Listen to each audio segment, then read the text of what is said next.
In 1936, British Egyptologist Walter Bryan Emery found a small object in the desert that made people debate whether it was an elaborate stone model of a flying saucer or even a hyperdrive from a spaceship that belonged to some advanced civilization that visited the Earth.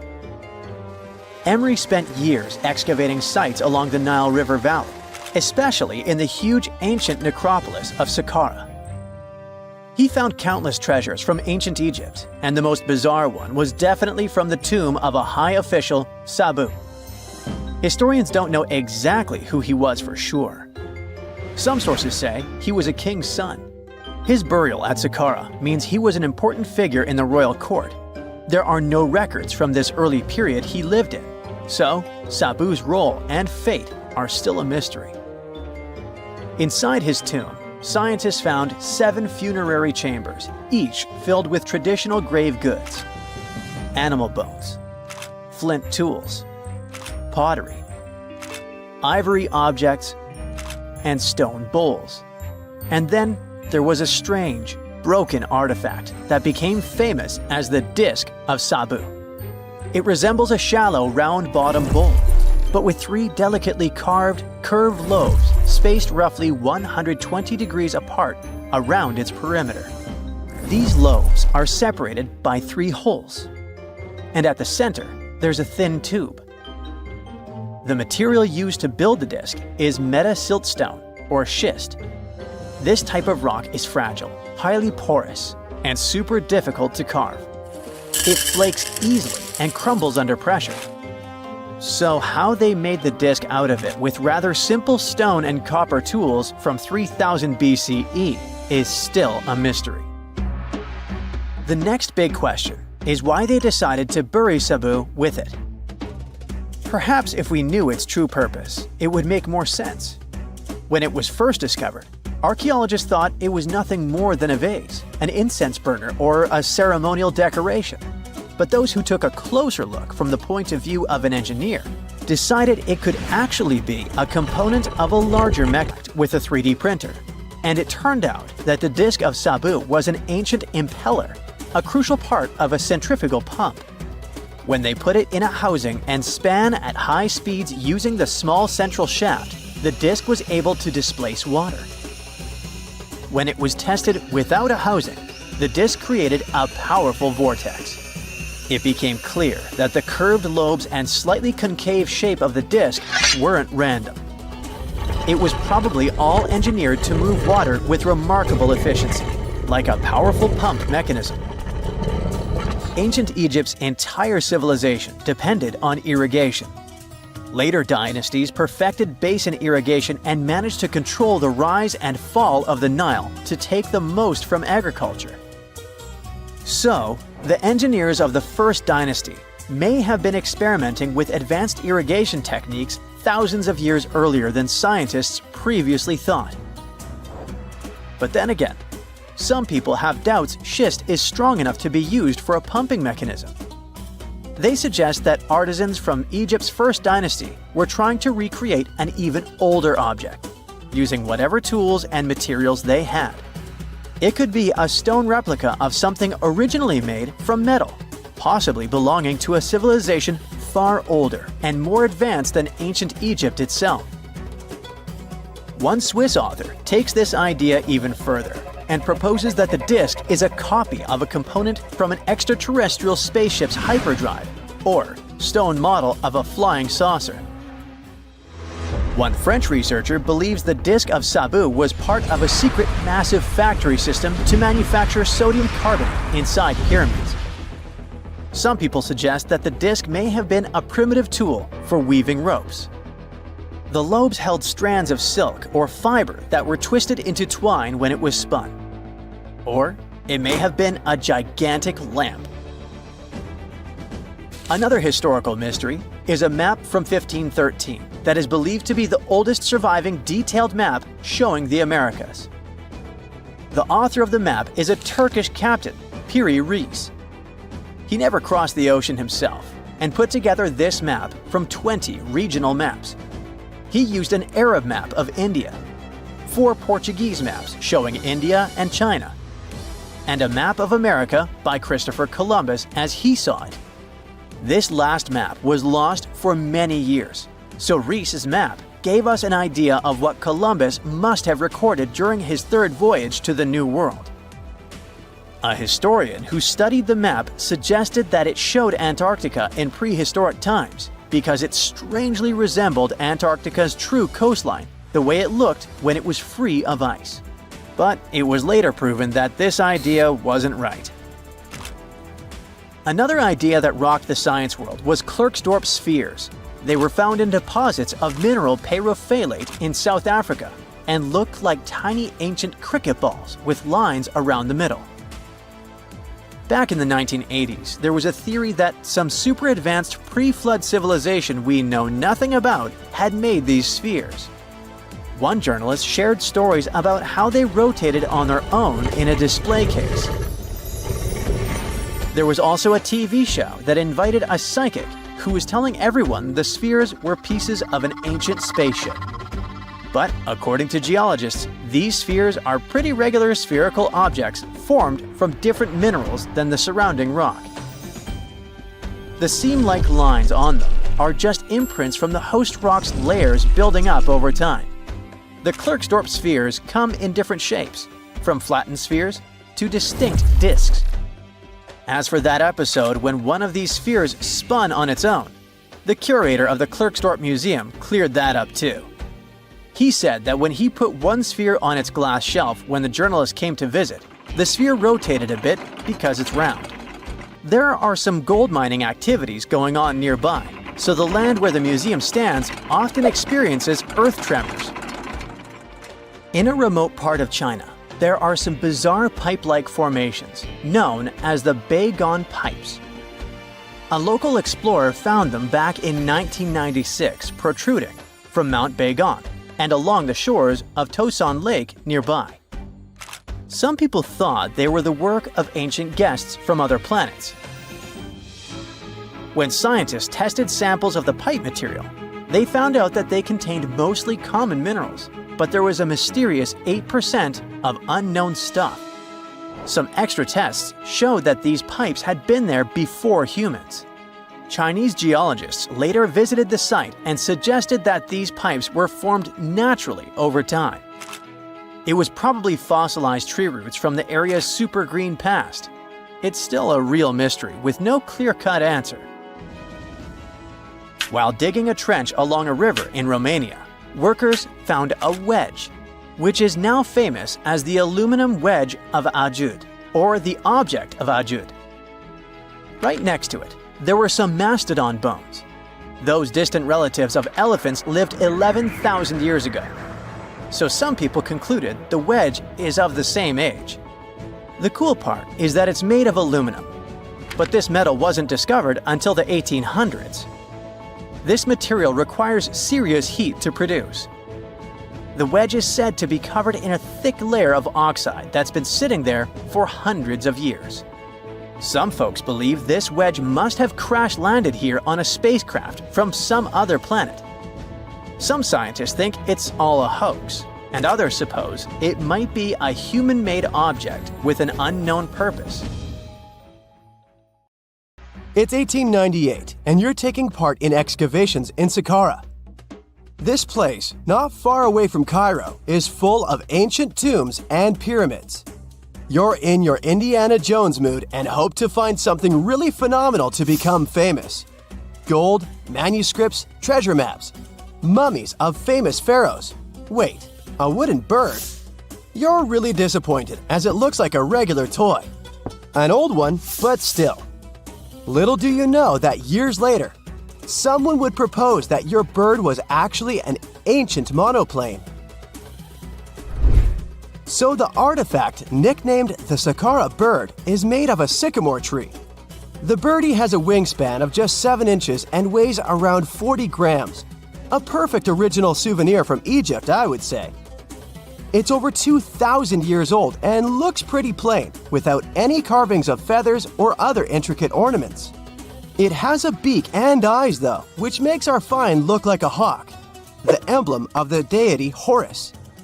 Its tail is rather unusual as it's squared, looks weirdly upright, and it seems like the sunken part of it was the place for a now missing piece. Humans love solving a good mystery, so there have been several attempts to explain the use of the birdie. First, quite simply, is that it was a ceremonial object. The second idea is that it was a toy for a child from some well-off family. It could have been some sort of boomerang, which was a popular concept in ancient Egypt. Then there was a theory that the bird had been used as a weather vane. But this one has been debunked as the figure doesn't have any holes or markings, except for the one made at the museum in Cairo to fix the exhibit on a stick. So there was no way to hang it in the past. Almost a century after the bird was found, Egyptologist Dr. Khalil Masiha proposed a new theory that it could have been a model of a monoplane. He believed the bird was missing a horizontal tailplane. Otherwise, it had its wings set at a right angle, similar to that of modern planes. It could have worked to generate the aerodynamic lift necessary for flights. Dr. Masiha also claimed that it was common at that time to place miniature models of technological inventions in tombs. So, did the ancient Egyptians really invent the plane in 200 BCE? That would make the Wright brothers, who are considered the inventors of aviation, really upset. They made one of their first flights only in 1903. There's just one way to know for sure, and that is to test the model. But you know, the ancient museum in Cairo would unlikely let one of their cherished exhibits fly around like a toy. That's why glider designer Martin Gregory built a similar model, this time of balsa wood, and concluded that even with the missing tailplane, the plane wasn't much of a flyer. Case solved? Not really. This didn't sound convincing enough to the History Channel, so they invited an aerodynamics expert to build another replica of the bird. He tested it in weather conditions similar to those in Egypt and was impressed with the little plane's abilities. So, if they did invent the prototype of a plane back in the times of pharaohs, it would be a good example of an oopart. That's an out-of-place artifact, an object that's way ahead of its time in terms of technology or history. And the Saqqara bird isn't the only example of such a revolutionary concept. In 1901, a group of divers retrieved the Antikythera mechanism from an underwater shipwreck near the Greek island of Antikythera. It's been dubbed the world's first analog computer, and it's currently dated around 100 BCE. The bronze mechanism could tell the position of the sun, moon, planets, and stars, as well as the lunar phase, the dates of upcoming solar eclipses, and even the speed at which the moon moves through the sky. No one's sure who used it and how or where it was made, but it's obvious that it's extremely precise and way too advanced for its time. The first flushing toilets in the world were invented in the middle of the 20th century. Just kidding. The ancient Minoans on the Mediterranean island of Crete and the Indus Valley civilization both came up with this brilliant invention at the same time, around 4,000 years ago. The plumbing and sanitation were so well done that no one managed to design anything better until 2,000 years later. One ancient Minoan lavatory was discovered at the Palace of Knossos. It looks like it had a wooden seat set over a tunnel that directed water from a rooftop reservoir to an underground sewer. Other varieties got water from jugs. Only the super rich people could afford all this glory. So if you wanted to shop for real estate back then, the flushing toilet would be a telltale sign you were in the rich neighborhood. Automated doors became a cool, seemingly new invention back in 1931. But the technology behind them is actually much older. Think the 1st century CE old. Mathematician and engineer Heron of Alexandria came up with a hydraulic system to open and close temple doors. To bring it into action, you need to light a fire to produce heat. There was a brass pot under the fire, half filled with water. The inventor connected the brass pot to containers that acted as weights. When the fire was burning, the water moved into the containers. They went down and pulled the ropes. It was nothing like a supermarket door that opens in front of you before you even have time to think. Heron's door took hours to open, and there was no way to stop the process. That's why they only opened the doors once a day before people entered the temple, to add some mysticism at the temple during ceremonies. Spooky. Looks like the first ever battery was invented in Baghdad around 2,000 years ago. A German archaeologist found this oval-shaped clay jar in 1938. Scientists are still not sure what purpose it served and who exactly invented it. There is a theory that it was used for electroplating objects with precious metals. When they filled it with a weak acid like vinegar, the battery produced around 1 volt of electricity. Another theory says it was a vessel for sacred scrolls. Would you like to buy contact lenses designed by Leonardo da Vinci himself? In 1508, he invented a glass lens with a funnel on one side. You were supposed to wear it with water inside to improve your vision. Sounds a bit uncomfortable, doesn't it? So, around a century later, French scientist René Descartes decided to improve the idea and make the cornea contact the future lenses. Contacts because they contact your eyes, get it? The glass tube with liquid did help improve vision, but blinking was sadly impossible. 2.5 centuries later, new technologies in the glass industry let scientists design contacts that would fit in the eye and even let the wearer blink. Thanks, guys! Still, those lenses were made of heavy blown glass and didn't let the eye breathe. About 50 years later, contacts became plastic, lightweight, unbreakable, and scratch-resistant, but still covering the entire eye. And then, in 1948, an English optical technician accidentally sanded down a plastic lens and figured out they'd still be in place even if they covered only the cornea. Imagine you're living in 19th century London and need to send a message to New York. It would have taken about 10 days to get there by ship. So when delivery time went from days to hours in 1858, it was a true sensation. The first message was sent by Queen Victoria herself. It was all made possible thanks to the Transatlantic telegraph cable, running under the ocean. Sadly, the new cool invention only lasted a few weeks. It took years to bring it back to life. In February 1961, 3 adventurous rock lovers were searching for geodes near Olancha, California. They took one of their findings home and studied it because it looked pretty unusual. They managed to cut through the matrix and discovered something unexpected inside. Instead of the usual mineral formations, it had a cylindrical object resembling porcelain inside. There was a metal shaft at its center, and around it, a hexagonal sheath made of copper and some unidentified substance. Its discoverers were hoping they had found an example of some unknown technology from 500,000 years ago. It could be proof that there was a hyper-advanced ancient civilization like Atlantis, or that time travel was real. Maybe someone came all the way from the future and accidentally dropped the item. Or maybe some intelligent extraterrestrial beings brought it when visiting Earth.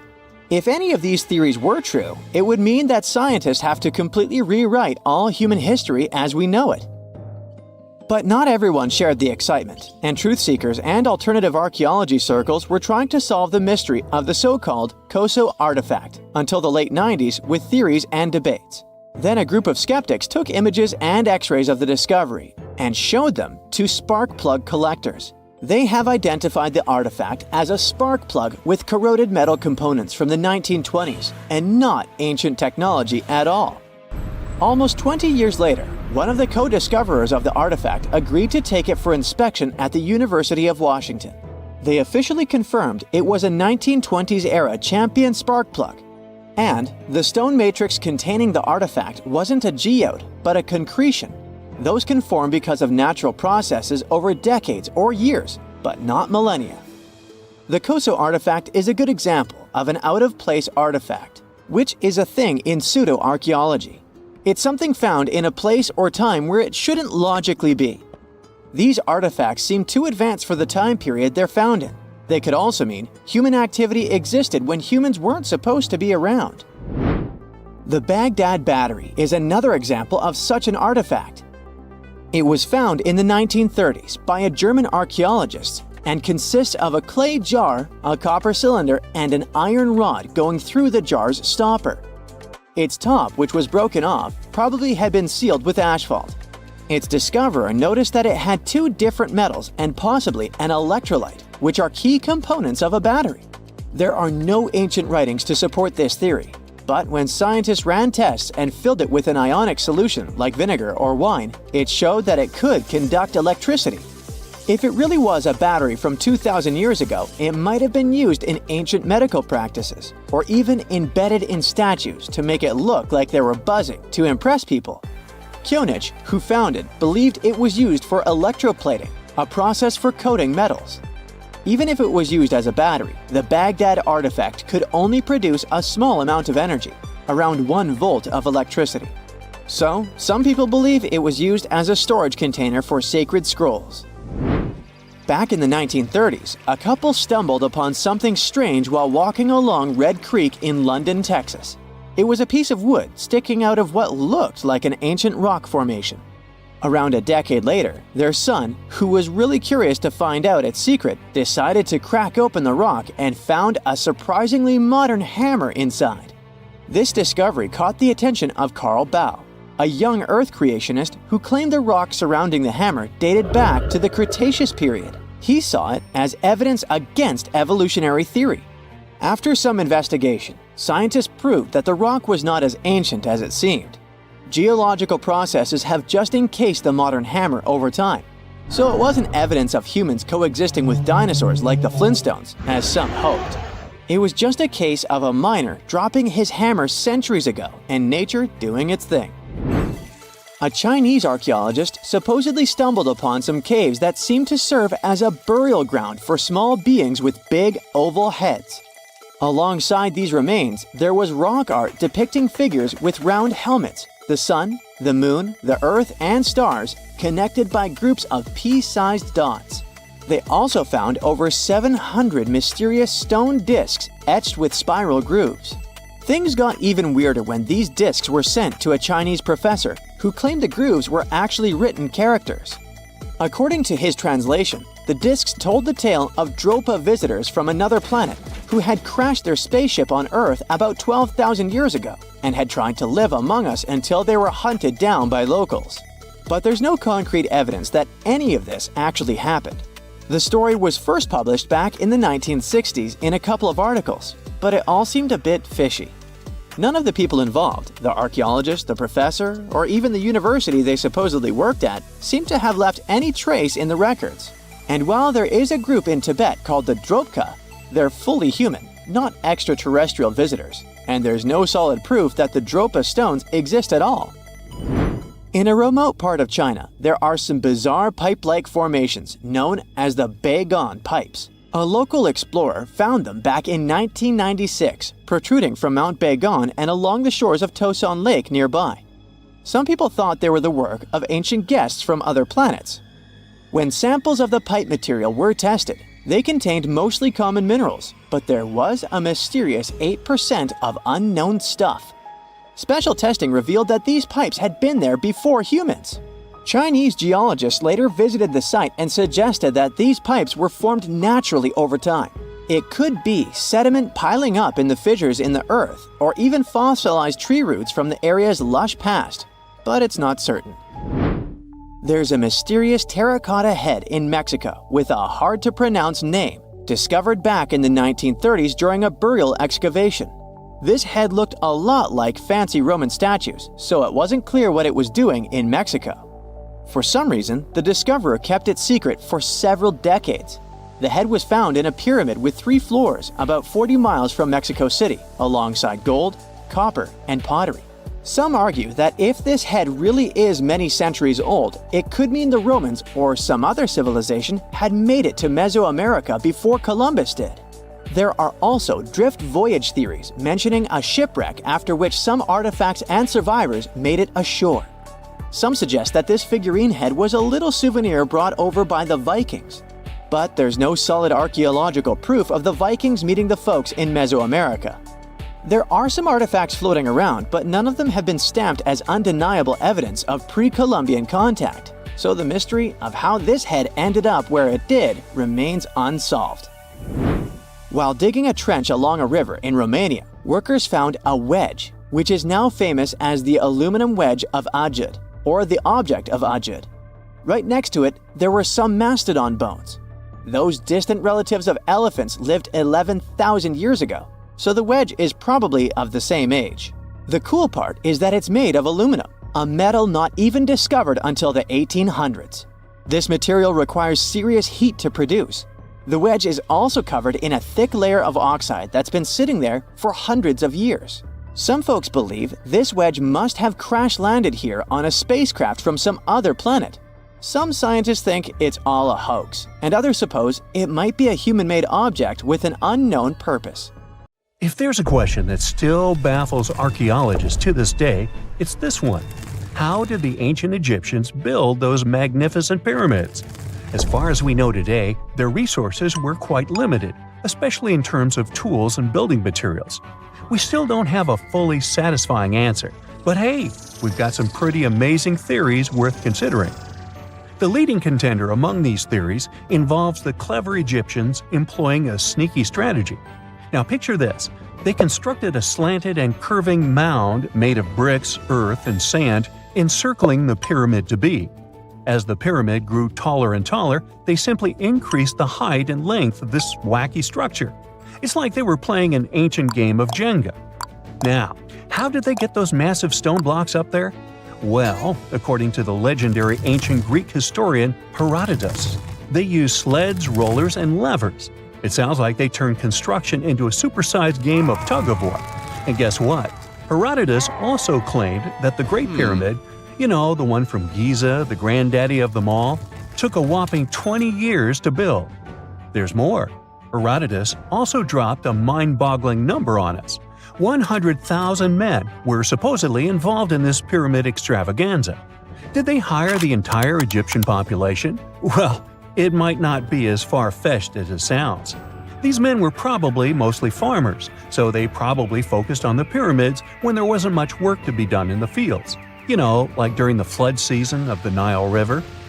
Obviously, specialists in the archaeological community had something to add to this theory.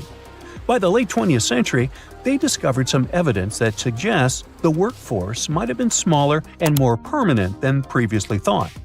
Instead of a massive army of 100,000 pyramid builders, they proposed that a modest crew of around 20,000 workers, accompanied by support personnel like bakers, physicians, and even spiritual leaders, could have gotten the job done.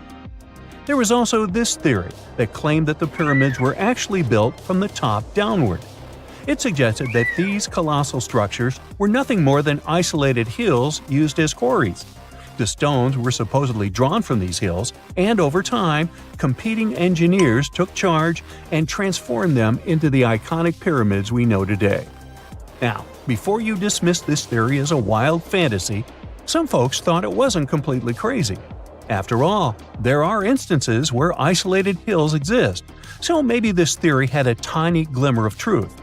Whether it involved ramp building or ingenious work schedules, one thing is clear. Those pyramids have definitely left their mark on history and on our imaginations.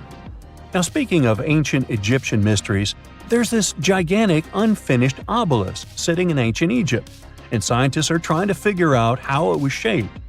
Now, some people suggest that our industrious ancestors used handheld pounders to get the job done. One expert has a different take on the matter, though. He argues that if we take a closer look at the pattern left behind by the shaping tool, we'll notice something peculiar. The walls of the trenches surrounding the obelisk display a neat and even pattern, which is pretty unlikely if they were pounded away by mere mortal hands. According to this expert, those horizontal striations are usually the result of a tool that takes breaks while removing material, leaving its mark on the surface. But wait, there's more. Imagine the tool being rocked back and forth against the trench walls, clearing away the waste to keep the trench from narrowing. Well, in that case, the tool might have left some funky horizontal striations where it was pressed against the sidewall. This sounds like some fancy technology at play, don't you think? And guess what? The dynastic Egyptians probably didn't have access to that kind of know-how. Another famous Egyptologist from way back also uncovered a bunch of core drills during his adventures. Although the actual drill bits are missing, his collection houses these particular core remnants made of limestone, alabaster, and even granite. These constructions aren't the only amazing thing the ancient Egyptians left behind, though. As it turns out, the Egyptians were the genius minds behind the creation of the handheld mirror. Yeah, that little mirror you use every day to check yourself out. But here's the twist. These mirrors are like pieces of art. They were decorated with inscriptions and figures. But that's not all. The Egyptians had a serious concern with their appearance. They knew the importance of personal hygiene and looking fabulous. So, in their quest for pearly whites, they invented toothbrushes and toothpaste. Dental problems were pretty common back then, and their smiles weren't exactly all white. Dentistry wasn't their strongest suit, you see. Maybe their minds were distracted by all that pyramid building. So that doesn't mean those ancient toothpaste recipes weren't amazing. One delightful concoction included rock salt, mint, dried iris petals, and pepper. Some brave dentists in the 21st century tried it out, and it worked pretty well. Ground-up ash was also used in another recipe to create a tooth cleansing paste. Mint was missing, so that didn't do much for their breath. That's when the genius Egyptians came up with the world's first breath mints. They made tablets from heated spices like cinnamon, and they mixed it with honey.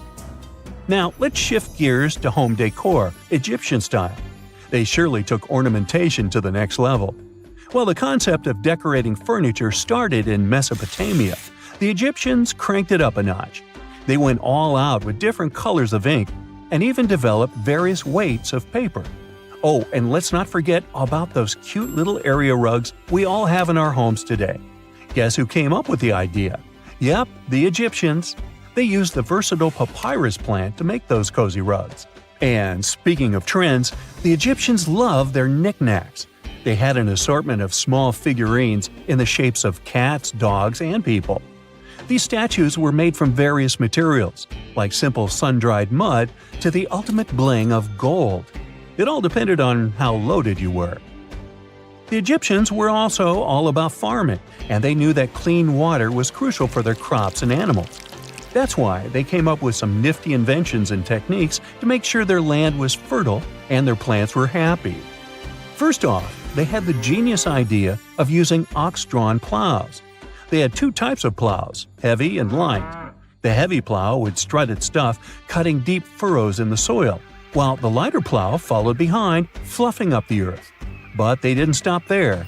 After plowing, the Egyptians would break up clumps of soil and sow the rows with seeds. To give those seeds a good old squish into the furrows, they'd march their livestock across the field, effectively closing up the furrows. But hey, all that hard work would be pointless if their seeds were as dry as the Sahara. That's where irrigation comes into play. The Egyptians were so good at it that other cultures, like the Greeks and Romans, couldn't help but copy their techniques. Now let's switch gears and talk about the marvelous architecture of ancient Egypt. These folks weren't just skilled farmers, they were also architectural maestros. They built these fancy canals to carry water to farms and villages, and boy, did they know how to make those canals look pretty. Just imagine strolling along a canal lined with ornate structures. The pharaoh Ramesses the Great was quite the overachiever when it came to construction. One of his mind-blowing creations was the construction located at Abu Simbel. This building was designed so that twice a year, the sun would shine directly into it and illuminate the statues of Ramesses. And let's not forget about the corbelled arch. Without this architectural gem, we'd be missing out on some mind-boggling structures like the Great Pyramid. The Egyptians knew how to make things stand tall and proud, thanks to their engineering and construction wizardry. They built grand halls and inner sanctums that make your jaw drop. And some of these temples doubled as astronomical observatories. So looky here, scientists discovered ancient artifacts near King Tut's tomb. Turns out, his VIP final resting place looks more like a public graveyard, with about a dozen wooden coffins that's been there for around 3,600 years. Okay, I might have exaggerated a tad. The 11 tombs weren't exactly right next to King Tut, but they were close, near the same city of Luxor. New findings in Egyptian tombs can help us piece together what life was like in ancient Egypt. And guess what? Ancient Egyptians seem to have been remarkably like us, modern humans. Say, the women have always loved jewelry, and archaeologists retrieved a beautifully made necklace with 30 amethyst beads and 2 agate beads, plus a hippo head amulet. Bet it was all the rage back then. Researchers also discovered 2 copper mirrors. One had a handle shaped like a lotus, and the other was decorated with Hathor, the ancient Egyptian deity of the sky, women, fertility, and love. These recent excavations near Tutankhamun's burial site led to another jaw-dropping revelation. For the first time in thousands of years, fragments of Queen Hatshepsut's Valley Temple were uncovered. This fearless woman was thought to be the second female pharaoh, who ruled with both courage and wisdom, leaving a legacy as solid as the stones themselves. Her temple, hidden for ages, opens a window into a time filled with power, intrigue, and spiritual devotion. Archaeologists found over 1,000 beautifully decorated stone blocks on the outskirts of Hatshepsut's funerary temple. There were very few women who managed to take the throne in ancient Egypt. Another tomb was found nearby, and it belonged to the overseer of Queen Teti Sheri's palace, whose name was Jehuti-Mez. Queen Hatshepsut seems to have even more tombs, aces up her sleeve. These tombs were carved into the rock instead of being built as pyramids, showing a unique ancient perspective on how to protect the soul in the afterlife. Experts managed to retrieve some cool ancient pieces from the site. Toys made of clay, mummy masks, winged scarabs, and some amulets. Sadly, there surely used to be way more artifacts, but over the last centuries, there have been people other than archaeologists to stumble upon this site. It's likely that looters got to these tombs before them and may have taken some valuable items. But they did leave behind some cool stuff for the researchers, like pottery used for offerings of bread and meat, along with archers' bows that connect the tomb's owners to the Egyptian military. Meanwhile, soul protection is way more important than you might think, especially if you're roaming around Luxor looking for ancient secrets. You aren't scared of King Tut's curse, are you? Let me tell you what happened to those who weren't scared, but promise me to take it with a dash of salt, okay? For years, Egyptologists, especially those who believed in paranormal activity, were convinced that there was an unsettling curse surrounding Tutankhamun's archaeological discoveries. This belief stemmed from the mysterious and untimely demise of several excavators who discovered the tomb in 1922 with no logical explanation for why they passed away. It was just easier to chalk it up to something supernatural and avoid the whole mess. But it turns out it wasn't a curse at all. It was likely the radiation that caused those excavators to perish. Now, you might wonder where the radiation came from. After all, while radioactivity was discovered in the 19th century, ancient Egyptians, despite their impressive pyramids, didn't have any radium lying around to make Tut's tomb glow like crazy. So, what could be the real story? It might have been toxic waste behind it all. Toxic levels of radiation from uranium and hazardous waste have been lurking inside the tomb since it was sealed over 3,000 years ago. The burial chamber of Tutankhamun's tomb reportedly has such high radiation levels that anyone who steps inside could easily end up with a fatal dose of radiation sickness or an incurable condition. By the way, you can have a somewhat similar level of radioactivity if you don't get rid of those moldy dinner leftovers you left to perish in your fridge a month ago. But this radioactivity isn't exclusive to Tutankhamun's tomb. Ancient Egyptian artifacts discovery is rewarding yet dangerous due to unusually high radiation levels in Old Kingdom tombs all over Egypt. Geiger counters have detected radiation at 2 sites near the Giza pyramids, and radon, a radioactive gas, has been found in several underground tombs in Saqqara. Interestingly, experts believe that the builders of these ancient tombs were aware of the toxins, as some eerie warnings were carved into the walls of many tombs. One inscription ominously declared, "They that break this tomb shall meet their end by a malady that no doctor can diagnose." Other ominous phrases like "forbidden," "due to evil spirits," only added to the fear that supernatural curses haunted these ancient sites.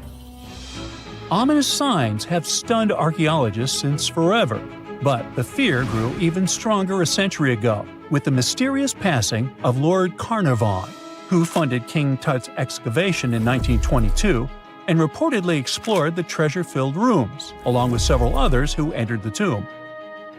Arthur Weigall, another British Egyptologist who was present at the tomb's opening and is credited with starting the curse myth, passed away young when he was just in his 50s in 1934.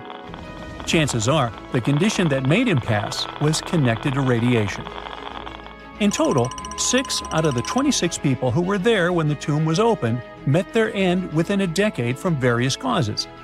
Not only X-ray exposure, those reasons include asphyxia, stroke, heart failure, pneumonia, and even poisoning. Well, isn't this getting a little grim? There was one guy who opened the tomb and somehow managed to avoid the infamous curse, Howard Carter, or so it seemed. Some folks pointed to his survival as proof that the curse wasn't real. After digging up the tomb, Carter published several books on the topic and shifted gears from archaeology to dealing in antiquities for various museums.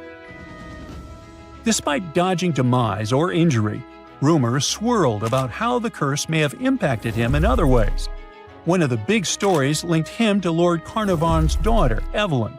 Some said he was madly in love with her, but she married someone else, so he chose to stay single. Others claimed they had an affair while she was in Egypt, which ended when her father passed away and she left the country for good. However, there wasn't much evidence to support these stories. Evelyn was just 6 when they met, and they remained friends until his last breath. She was even one of the few attendees at his funeral, but denied any romantic involvement, saying they weren't that close. A year after the revolutionary discovery near King Tut's tomb, Evelyn married politician Sir Brograve Beauchamp and had a daughter. That same year, Beauchamp toured the tomb with his parents, guided by Carter himself. Carter never married and, aside from those posthumous rumors about Evelyn, had no other romantic connections.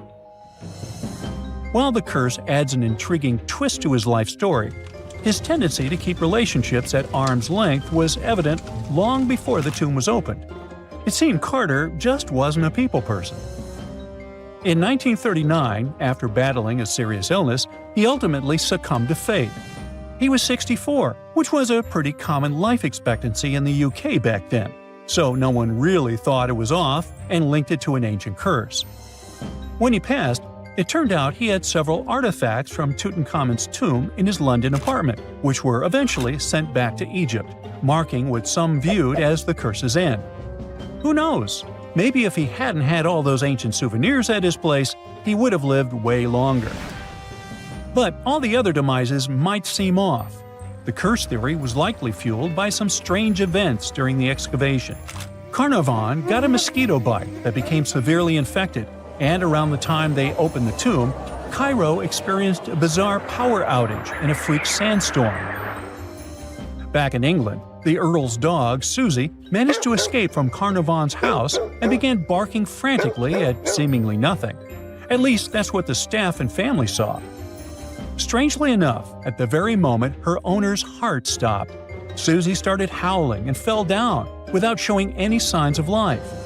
Maybe radiation didn't play a crucial role after all, and those were indeed ancient artifacts from King Tut's tomb that made them all perish. Spooky, huh?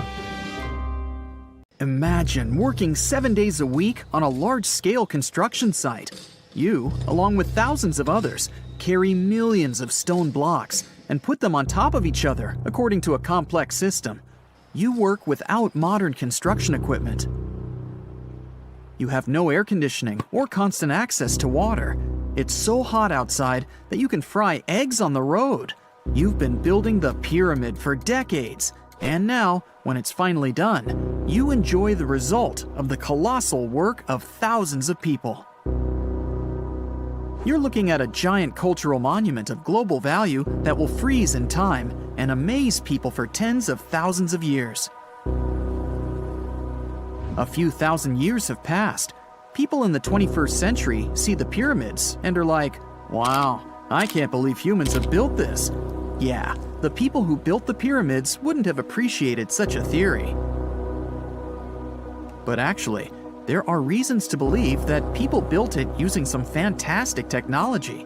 From the outside, it seems the Great Pyramids are just big triangles of stone. People just put some heavy blocks on top of each other, and that's it. In fact, the design seems too perfect to be true.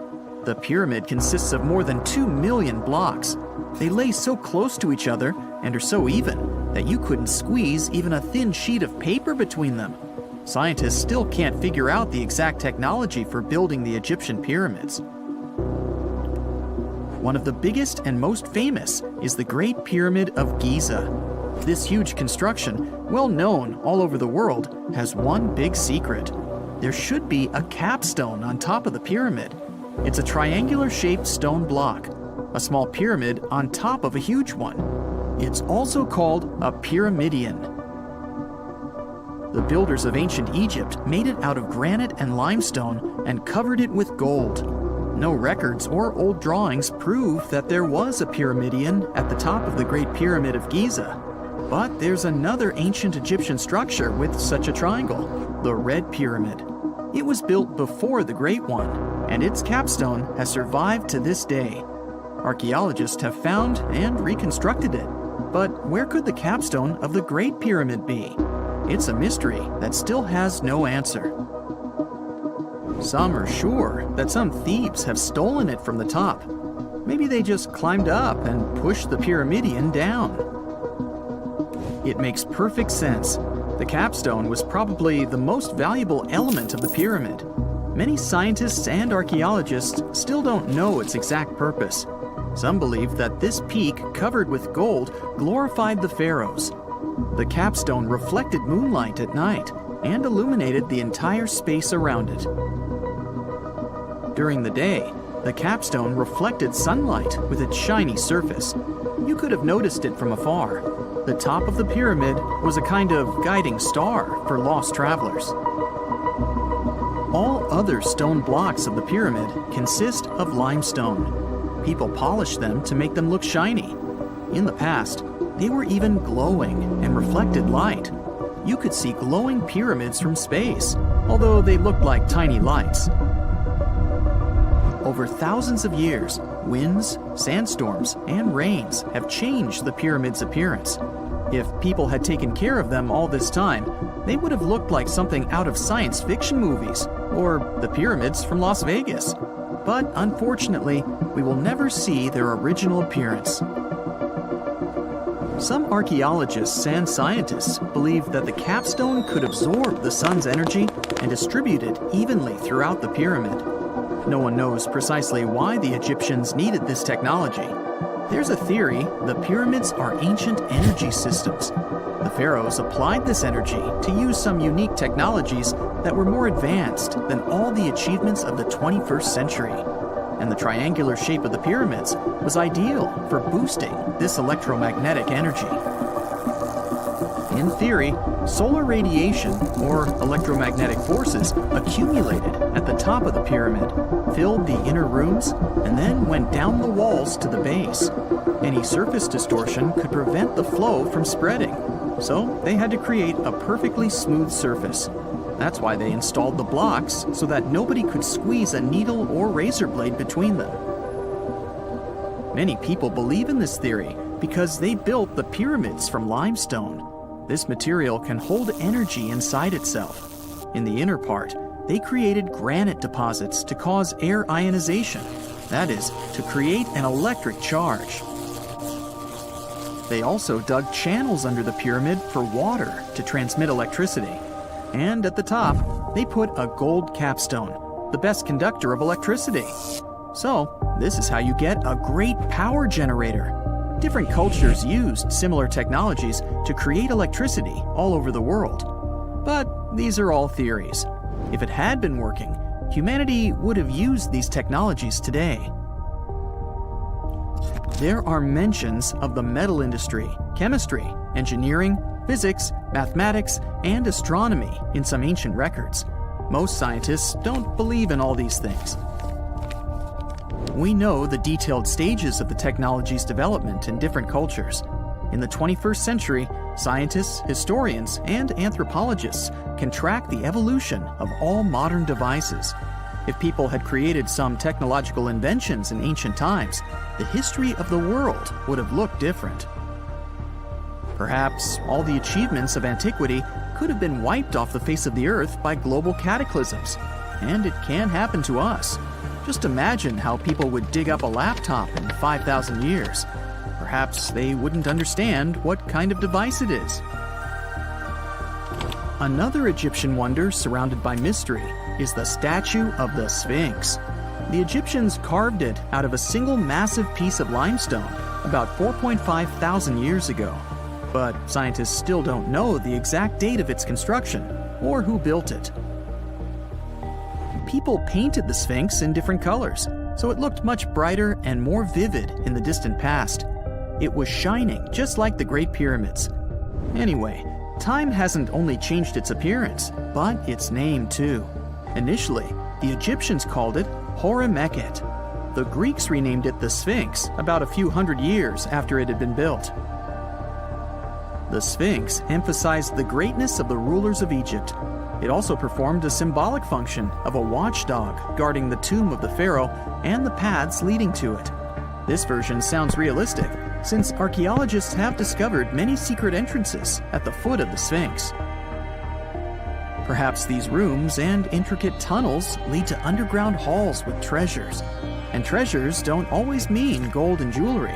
According to legends and theories, the Sphinx guards the Hall of Records, the storage of all humankind's knowledge. The information about the ancient mythical state of Atlantis could be there. You can find many detailed maps of the internal dungeons of the Sphinx on the internet. They show structures 12 stories deep under the statue. It looks like a small city filled with gold, scrolls of knowledge, and various ancient artifacts. But don't believe all these maps. These are just theories. Several thousand years have passed, but people have very little information about it. Archaeologists know that there are still many strange and exciting things about the Sphinx that are still undiscovered. Some locals are afraid to research because they believe they can awaken something terrible from the underground depths. Therefore, it's mostly scientists from other countries who conduct the excavations. In 1998, scientists discovered strange tunnels leading to empty rooms under the Sphinx. They realized that some people tried to get there through tunnels in the past, and maybe those people took all the treasures that were there. One of the legends says that some powerful artifact lays beneath the Sphinx. Its technology can change the whole world, but the locals are hiding it because it can damage the planet. Some believe that you can find evidence of unknown technologies painted on the granite walls in the pharaoh's tombs. But most likely, these paintings and signs tell us the myths and legends of ancient Egypt. But what if Egyptian symbols and drawings are detailed instructions for using ancient technologies? What if the locals that lived at that time thought, people in the future won't be able to get energy themselves. Let's leave some detailed instructions for them. Anyway, there are many riddles and theories. In reality, the search for answers is a dangerous undertaking, since it's not easy to get into the underground halls. Excavations can ruin the structure of the entire Sphinx. Any person inside the tunnels may get lost and never be able to find their way back. Besides, it costs a lot of money.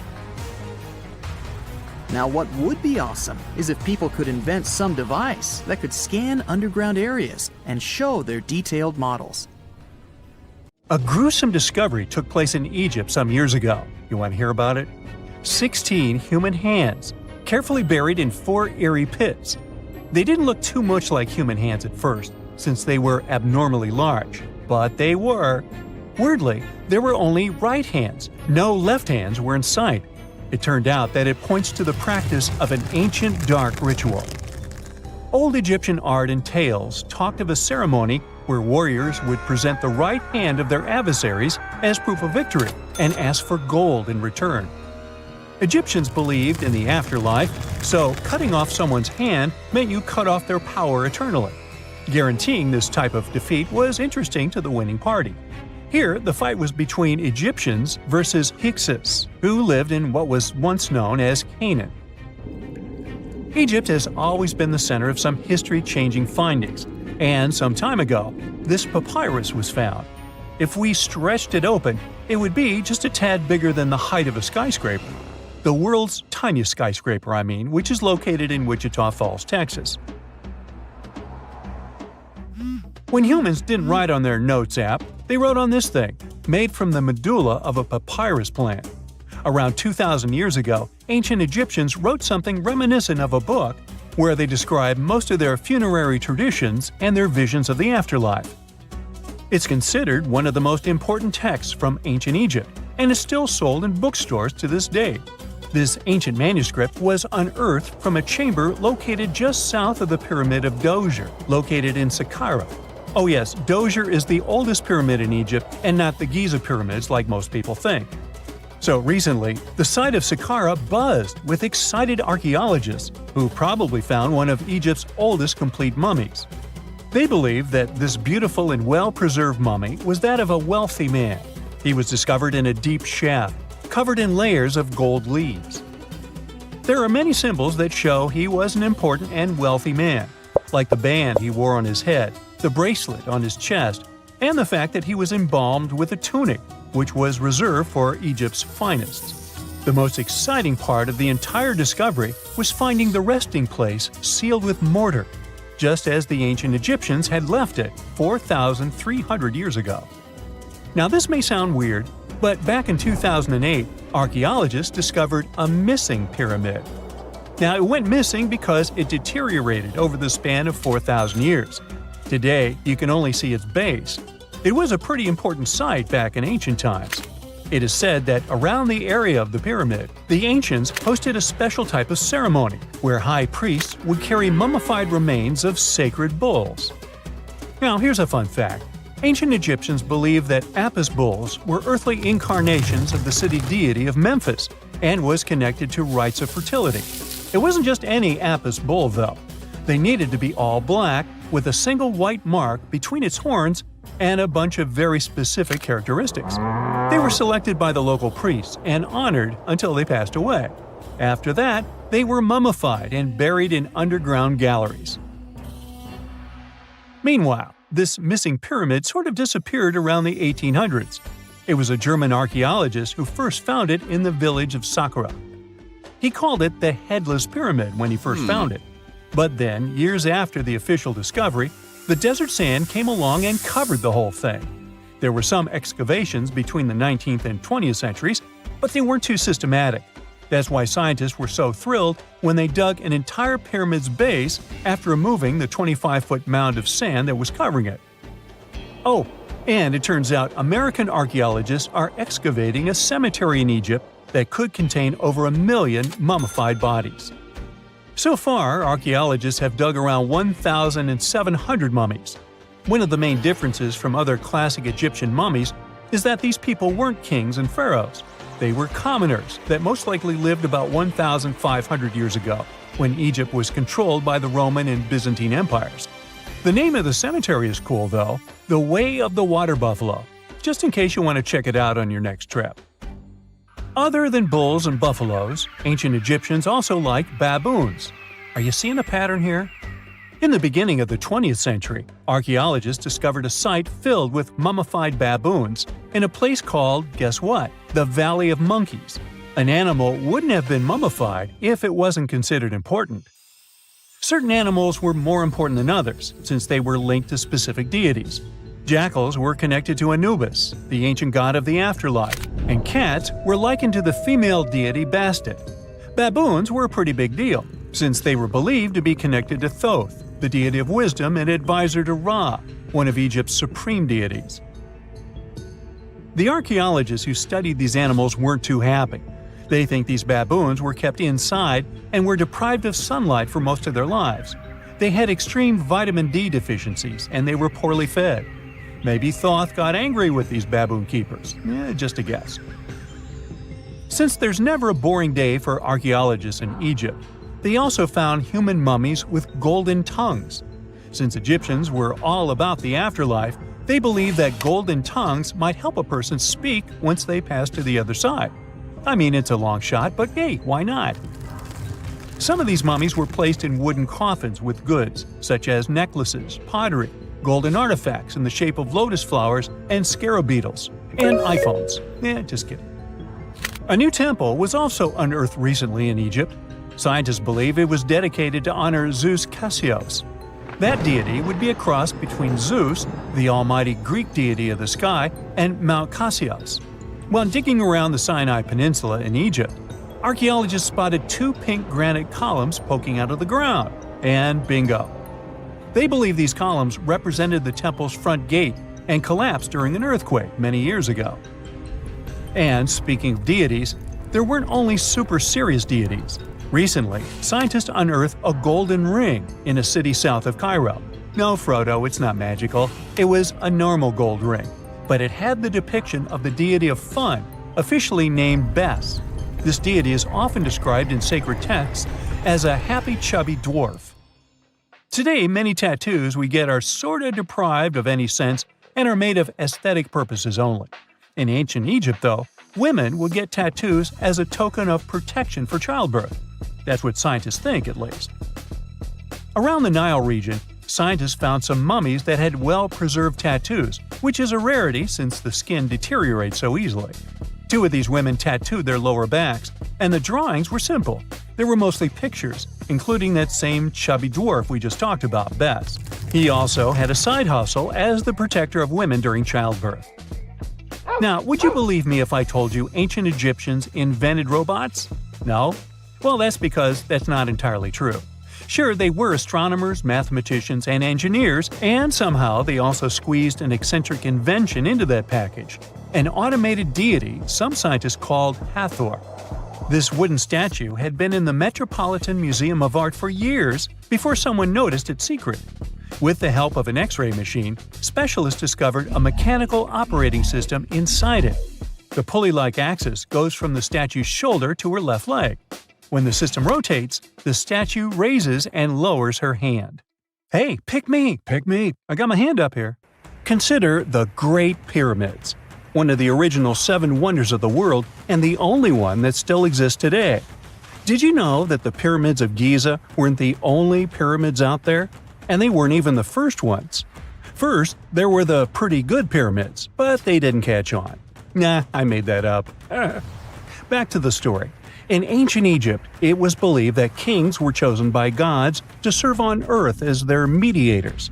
In the afterlife, they were expected to become gods themselves. The pyramid complex was built to make sure that the king had everything they might need in the afterlife. The complex included the pyramid, a palace, and temples. The tomb in the pyramid, where the king was buried, was filled with many things they might need, like furniture, food, and gold vessels. Actually, the first pyramid had been built 80 years before the first pyramid of Giza appeared. Overall, there were around 100 of them. Some weren't finished though, since the construction took a while and not every pharaoh lived long enough to see the end of the construction. And now let's talk about the construction itself. The biggest of the pyramids of Giza is as tall as a 40-story building. So how on earth did they manage to build a structure that massive 5,000 years ago, long before machines and other equipment appeared? Well, let's figure it out. So Pharaoh Khufu ascended the throne around 2575 BCE, and his architects started the construction of the oldest and biggest of the pyramids of Giza. He figured that over 2 million limestone blocks had to be used to build the pyramid, each weighing around 2.5 tons, around the weight of a rhino. The architect wanted to finish the construction in 20 years. To make it possible, a stone had to be carried and pushed into place every 4 minutes, 24 hours a day, 7 days a week, and 365 days a year, except leap year. So obviously, a lot of workers were needed to make it happen. Many believe that it was enslaved people who worked at the pyramid's construction site, but that's not true. Workers came from all over Egypt to contribute to the project. All in all, around 25,000 of them. The Egyptians were doing all kinds of work, starting with manual labor and crafting tools to administrative work. They all worked around 10 hours a day. They were housed and well fed, and they were overall living a more comfortable life than an average Egyptian could afford at that time. Supposedly, the builders lived in a nearby temporary city and were a highly organized community with a strong leader. The pyramids seemed to be designed to align with the points on a compass, and their sides symbolized the rays of the sun. But back at that time, there were no compasses. Ancient Egyptians figured out the directions themselves and with amazing precision. To align the pyramids, they used two constellations. The construction site was arranged on the west bank of the Nile River. This also had a symbolic meaning. Just like the sun sets in the west, life sets in the west as well. The second pyramid of Giza was for Khufu's son, Pharaoh Khafre. It's a bit smaller, but this one has the famous noseless statue of the Sphinx. Of course, originally it had a nose. I would tell you what happened to it, but it's still a mystery, and no one knows for sure. Sphinxes have the body of a lion and the head of a human. They were considered guardians of important areas. This famous Sphinx, also pronounced Sphinx, has the head of Pharaoh Khafre and is guarding his pyramid, facing the sunrise. The Sphinx is one of the biggest and oldest statues in the world. Originally, it not only had a nose, but was also painted. Scientists have discovered traces of the red color of its face. So, most likely, the Sphinx was painted red. There are also remains of yellow and blue color on its body. The statue definitely wasn't boring. Till around 1800, the Sphinx was buried up to its shoulders until an adventurer with a team of 160 men dug it out. But let's get back to the construction. The workers, of course, needed stone blocks. There were two main places where people could get these stones. One source was close to the construction site, but that fossil-lined yellow stone was only suitable for the pyramid's interior.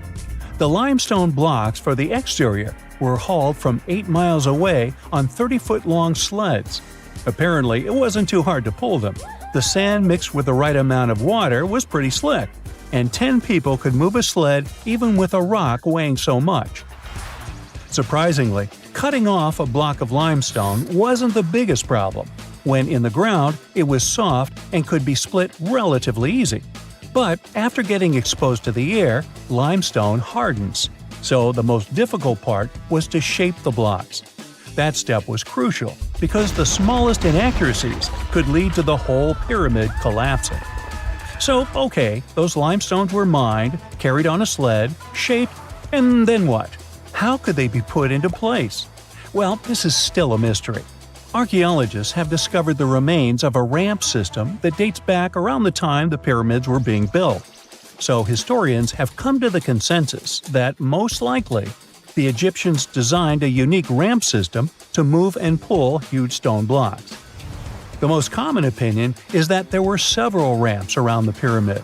There probably was a central ramp with 2 staircases on each side of it built over the pyramid stones. The ramp was growing as the pyramid was getting higher. People might have been walking up the stairs, pulling up stones on wooden sleds. But this is just one of the options. Other experts say that the ramps were around the pyramid, and some say that the ramps were inside the pyramid. Maybe we will never know for sure, and it'll forever remain a mystery. The exterior limestone of the pyramid was polished with sand and stone until it gleamed. On top, there was a gold and silver capstone, which glimmered over Egypt like a second sun. So, that's how it was 5,000 years ago. Now, about the interior. Surprisingly, there's not much inside the pyramid. Most of it is just solid stone with very little open space. But let's take a quick look inside. From the entrance, there are 2 stairways, one going down and the other going up. They take us to the chambers. There are 3 of them inside. Now, why is that? Apparently, throughout the whole construction, a burial chamber had to be prepared at all times, just in case a pharaoh kicked the bucket before the construction ended. So separate chambers were built one after another as the construction progressed. The last of them was the main one. It's called the King's Chamber. It's the one where Khufu was resting. It's the biggest room at the very heart of the pyramid, and there's a big passageway leading to it. It was likely used as a kind of elevator to move granite up to build the interior. Granite was also used to make 5 stories of support beams to ensure that the pyramid didn't collapse. And we can see that it worked since it's been standing for centuries. Unfortunately, none of these chambers have hieroglyphs on the walls. If you want to see the writings, you should go to the decorated tombs near the pyramids. Those pieces of art are depiction of ancient Egypt's culture and daily life. The texts allow researchers to study their language and grammar. The treasures that once were in the pyramids have been taken by people. There are also many secret tunnels and passages inside the pyramids, but even today, no one knows the whole plan of the interior. Scientists have been sending little robots with cameras inside for many years, but there's still a lot we don't know about the pyramids. Now they're trying to use an X-ray to scan the pyramids from the outside, without going inside. So yeah, ancient Egyptians did create a mystery no one has been able to crack for 5,000 years already. It's nighttime, and you're about to walk inside Pharaoh Tutankhamun's final resting place. You know, King Tut. You don't have a torch, but at least you came with a flashlight. You walk down several flights of stairs and observe how the walls are carved in hieroglyphics and what looks like a spell. Those who take anything from this place will be doomed for life, the spell says. Even if you don't really believe it, this scares you a little bit. You find a huge stone door. Is it a trap? You manage to open it, but oh no, it's only an empty chamber. You check your map. It seems like you're heading in the right direction. After what feels like hours, you realize you must be trapped inside a labyrinth. You try to retrace your steps, but you can't find the door where you came in from anymore. That's it, you think to yourself. You've fallen for the Pharaoh's trap. What's worse, you didn't bring a lunch. Okay, so we've all seen Hollywood movies where the main character is exploring ancient ruins and faces some seriously dangerous traps, right? We've been told Egyptian royalty protected their final resting places with venomous scorpions and snakes, sliding doors that will trap you for life, and giant rolling boulders that will crush anyone on their paths. The thing is, were these traps truly real? Well, I regret to be the one to break it to you, but this is all fiction. These elaborate traps were too technologically advanced for ancient civilizations to pull off. That is not to say, however, that there weren't any traps at all. Ancient civilizations, like the Egyptians and the Mayans, are known for their practice of building entire monuments dedicated to the ones who had passed away. These structures would often reflect the position of person occupied in society. So, for the really important people, the VIPs of their times, massive monuments were built to host their bodies long after they were gone. Some of these civilizations believed that a person's life would continue on the other side of the veil. For that reason, a person would be buried together with the belongings of their current life. If they had a lot of money and power and stuff, that meant their resting places would be filled with riches and gold. Now imagine if you lived in ancient Egypt and you knew exactly where all the pharaohs' tombs were located and had heard rumors of the amount of wealth kept in these places. Maybe you would be tempted to go check it out, right? We're talking about large rooms filled from floor to ceiling with golden artifacts, jewels, and even money. I mean, it does sound tempting. And since there weren't any security guards protecting the entrance of these places, Egyptians needed to get creative as to how they would protect these riches. These old civilizations found some traps to be useful. A recurring one was building empty rooms inside the monument to confuse a burglar. Now, let's take a look at Amenhotep III's final resting place as an example. It was built in the city of Luxor, in a spot also known as the Western Valley of the Kings. 2 French engineers originally discovered the monument between 1905 and 1914 CE. The structure is huge and has more than 10 chambers, connected by long corridors and steep stairways. The king's chamber is the most hidden one, and for an outsider to try and find it, they will probably enter a lot of empty rooms beforehand. Other pharaohs tried to protect their riches by commissioning monuments with false doors concealing pits that were up to 20 feet deep. This way, an unwarned and unwanted visitor would be surprised by the deep hole on their way to the king's resting chamber. Alongside false doors, pharaohs made sure to build labyrinth-style corridors and false walls.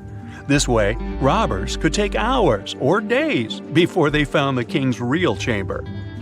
As to pits with poisonous snakes on them, if there were any reptiles inside these monuments, they probably got inside on their own, and would most likely not stay there for long. There is no way snakes would survive years and years without food inside these pits. So yes, another Hollywood-induced belief right there. If these traps seem boring to you, archaeologists did find an interesting deterrent in the final resting place of the Red Queen of Palenque in Mexico.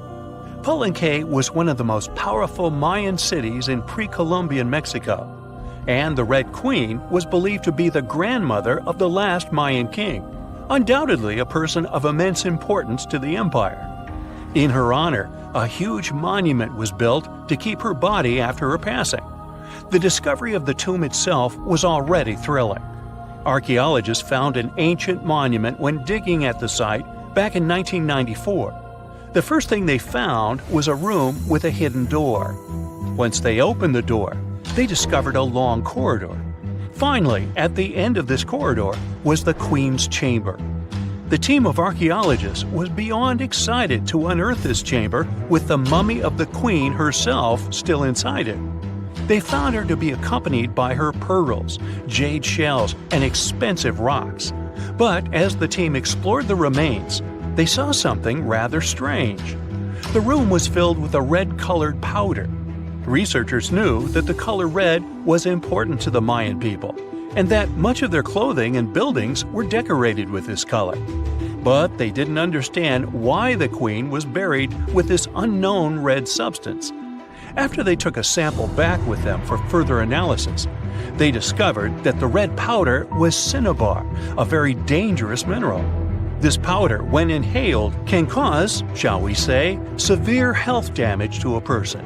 The team concluded that this could only be a trap for anyone trying to steal her riches. Okay, so dangerous powders might have worked as the most intense traps we've seen until now. But perhaps the cheapest way to keep out unwanted visitors was to advertise spells written out all over the monument. We'd probably laugh at these today, but back in the day, they were more or less effective. Spells usually said that the person who took anything from that place would meet a tragic fate. Some spells said that robbers would lose their houses in big fires or terrible floods. Other spells said burglars would have incurable and undiagnosed health issues, but they weren't really enough to stop people from taking any gold. There are some stories surrounding how these spells might have been real. One of them is from the famous British Egyptologist Howard Carter, the one responsible for unearthing Pharaoh Tutankhamun's resting place in the 1920s.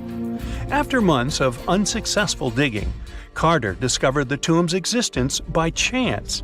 He found the entrance to a stairway right beneath the soil where he had been searching all those months. With the help of a team, he cleared the piles of sand blocking the stairs and discovered a doorway.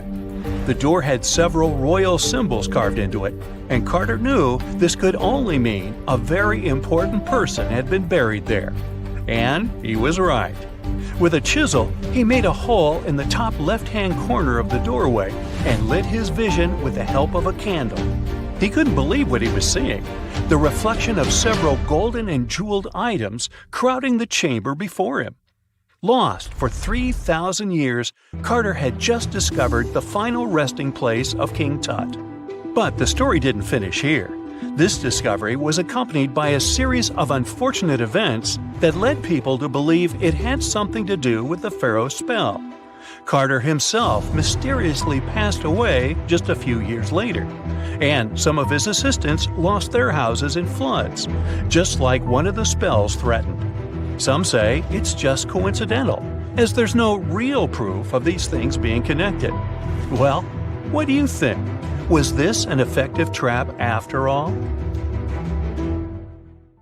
In 1850, French scientist Auguste Mariette went to Egypt looking for manuscripts, but accidentally found a head of a sphinx sticking out of the dunes. He cleared the sand and figured out the sphinx was guiding the entrance to some underground construction. Several months later, he finally entered the Sarapium of Saqqara. Inside, he found an enormous granite sarcophagi with remnants of 64 bulls. Scientists are still amazed by the tech that the ancient Egyptians used to transport those enormous boxes. The Sarapium was built around the year 3000 before the Common Era. It was an underground tomb built to honor the sacred Apis bulls of ancient Egypt. It had a long hallway, almost 500 feet long, with giant stone rooms on both sides. Some of the sarcophagi weighed as much as 50 average cars, and all of them were made with super precision with exact 90-degree angles. These sarcophagi were beautifully decorated with hieroglyphs and carvings that told stories about the lives and importance of the Apis bulls. Now, there are 24 sarcophagi left. In ancient Egypt, Apis bulls were very special animals connected to the deity Ptah. They thought the bulls carried Ptah's spirit and wisdom, helped the pharaoh, and protected the Egyptians. Priests looked for special markings on young bulls to find Apis bulls. It could be a white triangle on its forehead, which symbolized divine light, a shape on its back like a vulture's wing, and a scarab shape under its tongue, which stood for rebirth. If a bull had these signs, they believed it was chosen by Ptah and treated it like royalty. The chosen bulls lived in a special temple in Memphis, the city where they worshipped Ptah. They received the best care and offerings from visitors who wanted their blessings. When an Apis bull passed away, it was treated with great honor and mummified. When Mariette entered the Serapeum, he noticed traces of rollers on the gallery's floor and found 2 wooden horizontal winches. Each had 8 levers. Later, other explorers saw double rails. The burial chambers were lower than the hallway floor. To get the boxes into place, workers filled the chambers with sand so the sarcophagi could be rolled in straight. Then they slowly removed the sand to gently lower the boxes into perfectly cut spaces in the bedrock. A carved stone sign found in the Serapeum said it took 28 days to move just one sarcophagus and its lid into its spot during the time of Ptolemy II. The extreme precision of the sarcophagi with 90-degree angles also has an explanation. Ancient Egyptians wrote texts, or rather, papyrus, on geometry a long time ago. It shows that they knew the approximate number pi and could calculate the volume of a pyramid with its top cut off. If they could figure out complicated math like that back then, it makes sense that they could also carve perfectly flat surfaces 500 years later. All this sounds pretty legit, but some people think certain things don't add up here. The size of boxes is way larger than the size of bulls, yet they buried pharaohs in tiny coffins that barely fit their bodies. The sarcophagi are made out of granite with crazy precision, and they could have just used limestone, which would have made things way easier. The transportation of the boxes seems pretty simple, but only in theory. If one person could pull about 440 pounds, then at least 250 people would be needed to pull just one box. The tunnels in the Serapeum are really narrow, only about 2 feet wider than the boxes themselves. There's no way hundreds of people could have squeezed into those tight spaces to pull the boxes. And even if they did, how would they turn the box in the cramped corridor, lower it into its niche, and place it perfectly in the middle? Somehow they did this 24 times, and every box is centered perfectly. Plus, the chambers were dusty, and there were no signs of soot from lamps. This means they must have worked in almost complete darkness. The real use of the boxes could also be different. A long time ago, even before the Egyptian pharaohs ruled, the local people already knew how to use fermentation. It happens when tiny organisms called yeast eat certain ingredients like starch and turn them into gas and ethanol. So someone in ancient Egypt probably put food like barley, bread, and even meat inside a giant stone box, then closed it tight with a heavy lid. These stone boxes, carved from granite, were so precisely made that they were almost completely sealed, so nothing could escape from it. As the yeast inside the box started working, it created more and more CO2 gas. It built up pressure inside the box.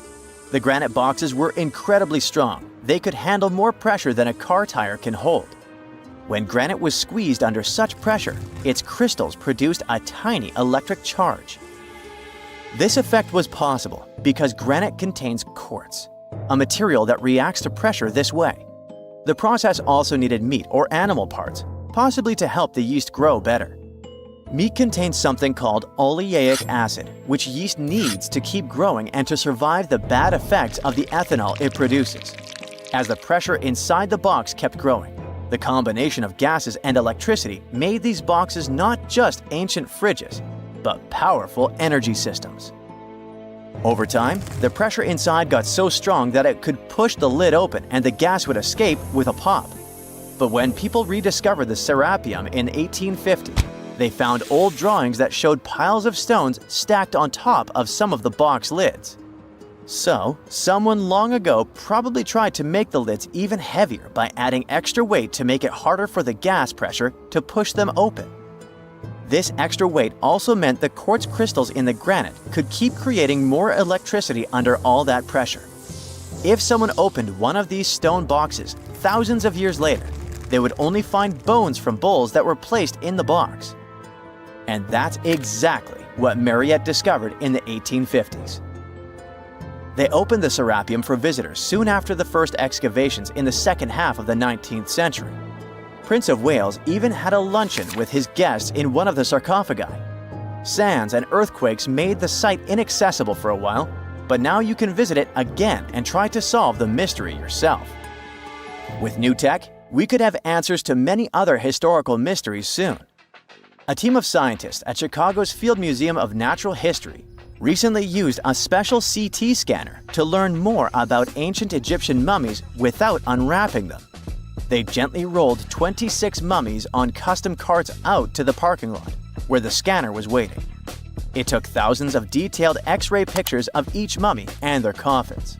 When all the pictures were put together, they created 3D images that showed what was inside, the skeletons and some artifacts. The scientists hope these images will help them understand ancient Egyptian burial practices from over 3,000 years ago. Even though the scanning process only took 4 days, it might take 3 years to study all the data. But scientists were able to learn some personal details about the mummies. One of the most popular mummified individuals at the museum, Lady Chineta, was a woman who lived in ancient Egypt about 3,000 years ago. It looks like she passed away in her late 30s or early 40s. To make sure her body looked complete for the afterlife, embalmers put stuffing in her neck to keep it from collapsing. They also placed artificial eyes in her sockets, so she would have eyes in the next world. She was wrapped in fancy linen and placed in a beautifully decorated coffin. The scans revealed that it had been carefully crafted with a slit at the back, which embalmers used to fit the body. There were also some artistic details on the surface, like markings for her knees. It looks like her burial was on the scale of a high-end luxury car. Whenever you hear about ancient ruins, you almost never picture them being suspended somewhere, or just randomly hanging on the branch of a tree, right? In fact, for most of the ancient artifacts we have exposed in museums all over the world, archaeologists did quite an impressive amount of digging. You see, buildings have this funny way of fading away over time if not properly taken care of. Sometimes we need to reuse some building materials, so an older construction may be sacrificed in the process. Other times houses are abandoned, and once they are exposed to the elements on the surface, like rain or sunlight, they don't really stand a chance. Some just simply crumble away due to good old erosion. So the only way a piece of architecture can survive the test of time is if it's somehow gotten buried deep down. Now, how did they end up buried in the first place? Well, it's quite the comedy of errors. Ancient cities had a habit of gradually raising their ground level like a kid adding toppings to their ice cream sundae. You see, these settlements were always busy collecting food and building materials to keep up with their ever-growing population. But hey, Who has time to deal with waste and rubbish? It wasn't exactly high on their to-do list back in the day. So when it came to building new houses, ancient civilizations found it much easier to save their sweat and tears by piling up the rubble and constructing right on top. But that's not all. Rivers would also occasionally flood and deposit a layer of sediment on the city floors, further encapsulating those ancient constructions. And in those dry regions like the desert, where the wind likes to show off its sand and dust dance moves, you can bet it was a constant struggle to keep the establishments clean. One hilarious example is the Sphinx, which had its head buried in sand until a group of archaeologists unearthed it in 1817. Some ancient towns eventually got covered up because they were completely abandoned. With less human activity to control their expansion, plant seeds couldn't resist the opportunity and sprouted all over the place. They gobbled up carbon dioxide from the air and grew, adding more and more bulk to the ground. Those cheeky roots even decided to stabilize the soil made from decaying plant matter, creating layers upon layers of earthy goodness. It's like the ultimate DIY project Mother Nature embarked on, with plants as her loyal helpers. The act of digging into the secrets of ancient civilizations is not just about unearthing a lost world. It's also an epic quest to reveal the hidden treasures beneath layers of history. But how do archaeologists know where to dig in the first place? If everything is covered in layers upon layers of sediments, debris, and plant roots, they must have some sort of system they rely on before embarking on a new project, right? For starters, they're not always the ones suggesting an archaeological dig in a certain location. Let me explain. Let's say you're a contractor and you want to build a new fancy apartment complex in your city. Some local legislations have certain requirements before your project can start, though. For instance, before anyone starts building on a piece of land, they might need to bring in specialists to check the soil. These clever folks can be archaeologists, geologists, or paleontologists, and they need to keep an eye on things during development. If any artifacts or ecofacts, fancy word for organic remnants, are discovered, these experts swoop in to excavate and study them. But what about sites that have nothing to do with bulldozers and yellow hats? Archaeologists have more than one trick up their sleeves when it comes to locating ancient hotspots. They dive deep into historic records with a healthy dose of detective work. By sniffing out old documents and maps, they can piece together the puzzle of human activity in a specific area. If a site has been visited before, it's even better. Finding records of past excavations or historical accounts can give archaeologists lots of information on where to continue their treasure hunt. Before archaeologists start swinging their shovels, they engage in a bit of a visual scan mission. Armed with a grid system, they'll stroll around the site, keeping their eyes peeled for any artifacts that might be hiding just beneath the Earth's upper layer. From groundstone tools to historic glass and even ancient garbage dumps, yes, they're also valuable. These keen-eyed explorers can spot signs of human activity faster than most people. If they stumble upon midden soil, fancy term for a garbage dump, they know for sure that humans once called this place home. Archaeologists don't just rely on their trusty shovels, though. They have an arsenal of gadgets to aid in their search for hidden wonders. Geophysical tools are like their secret weapons. Take the resistivity meter, for example. This clever contraption measures the electrical component of the soil and any buried features or artifacts. A buried wall, for instance, will create a different resistivity reading than the surrounding soil. Magnetometers and ground-penetrating radar work in similar ways, showcasing potential hints of ancient treasures in the soil. And who could forget our trusty old friend, the GPS? It helps archaeologists map out precise locations, like a high-tech treasure map, leading them straight to their pot of gold. Care to virtually visit some of the most important archaeological sites in the world? Well, follow me. In the United Kingdom, for instance, you'll find this interesting place called Stonehenge. It's one of many henges scattered around, but this one really takes the cake.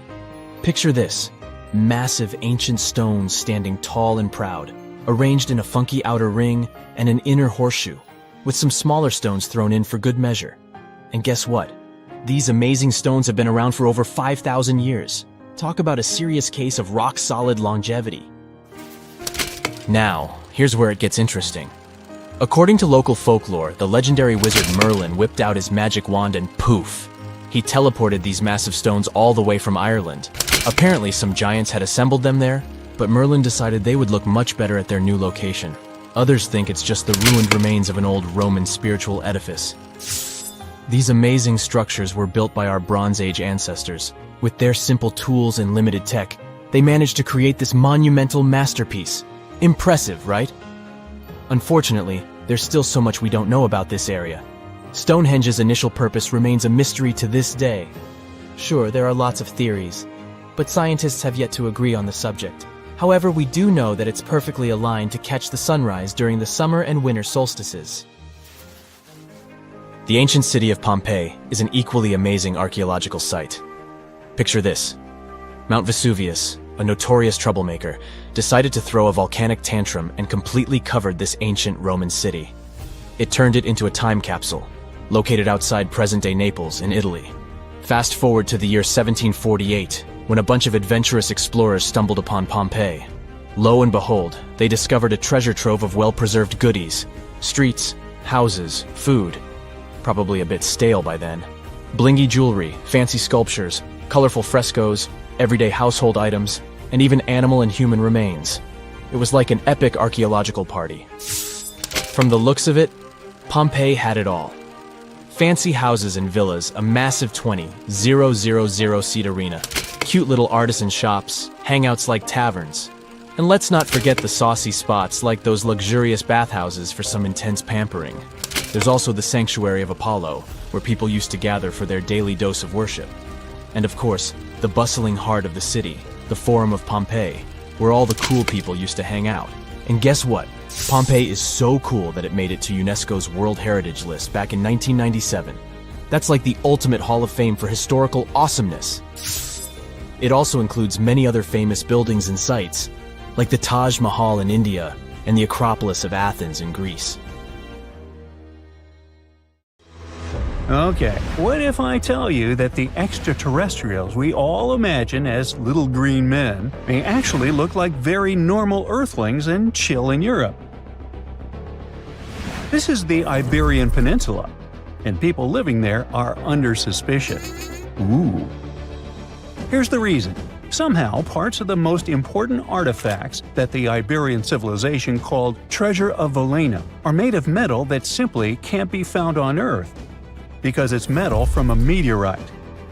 Now let's tackle this step by step. This is the artifact itself, and it's composed of 59 different objects. Bowls, bottles, and bracelets. Is there a pattern there with all those bees?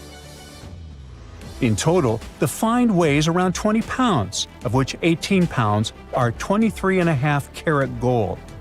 Now, if you're not a metal specialist, I'll clarify it for you right away. For comparison, 23 karat gold is 95.8% pure gold, so 23.5 karat is even purer. The remaining percentage goes to other metals to help add strength and durability to the precious alloy. There was also silver, iron, and amber in that set. The artifact could have been pretty straightforward, but for these two, let's call them imposters. Look at this wrought iron bracelet and this hollow hemisphere. Can you see that? Those rusty lines on the hemisphere and the overall weird color of the bracelet do stand out, since everything else is made of purest gold.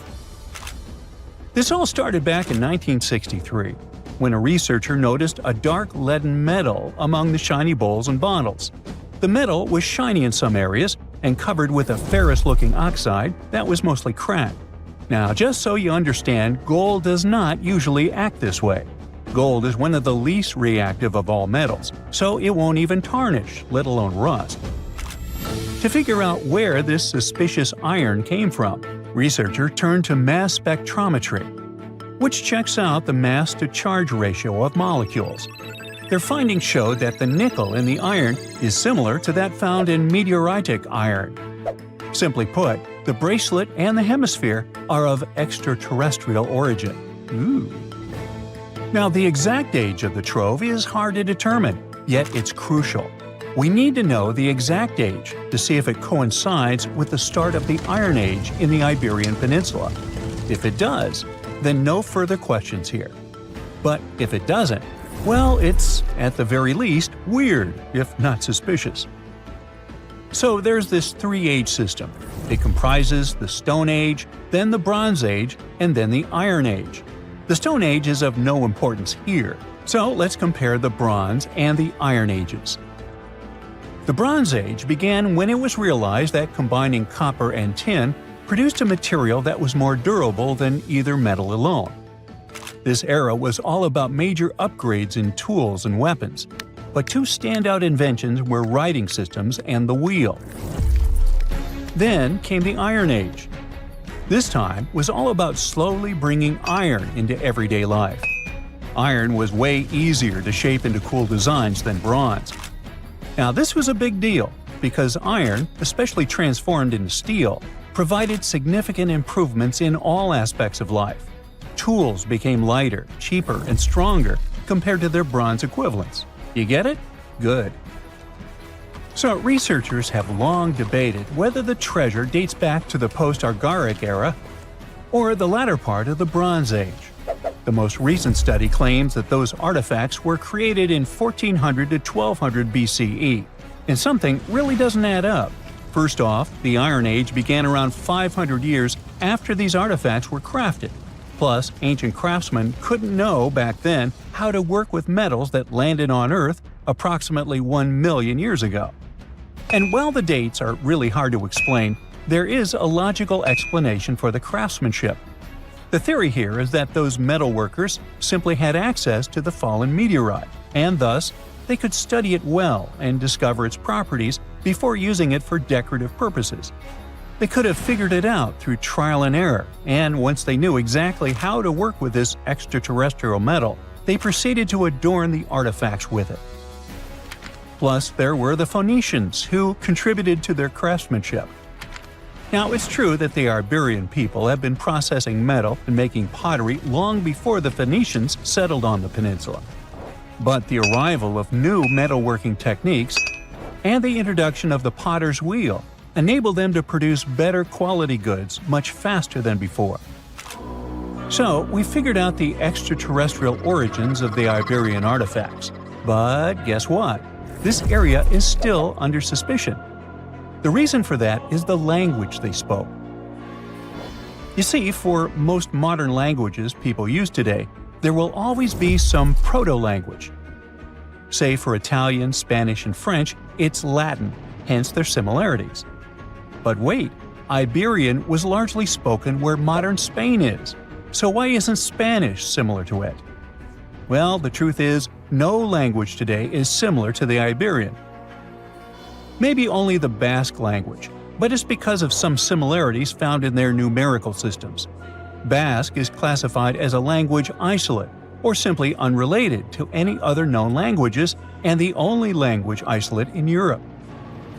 The Iberian language is unclassified.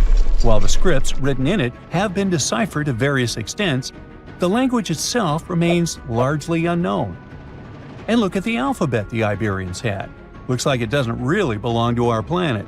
But hold up, this one might be a bit of a stretch.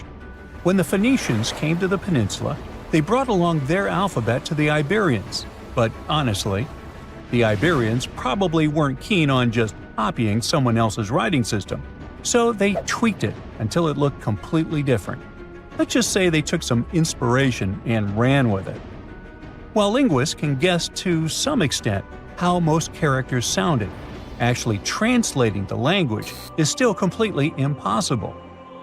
The Iberian language was non-Indo-European and faded away over 2,000 years ago.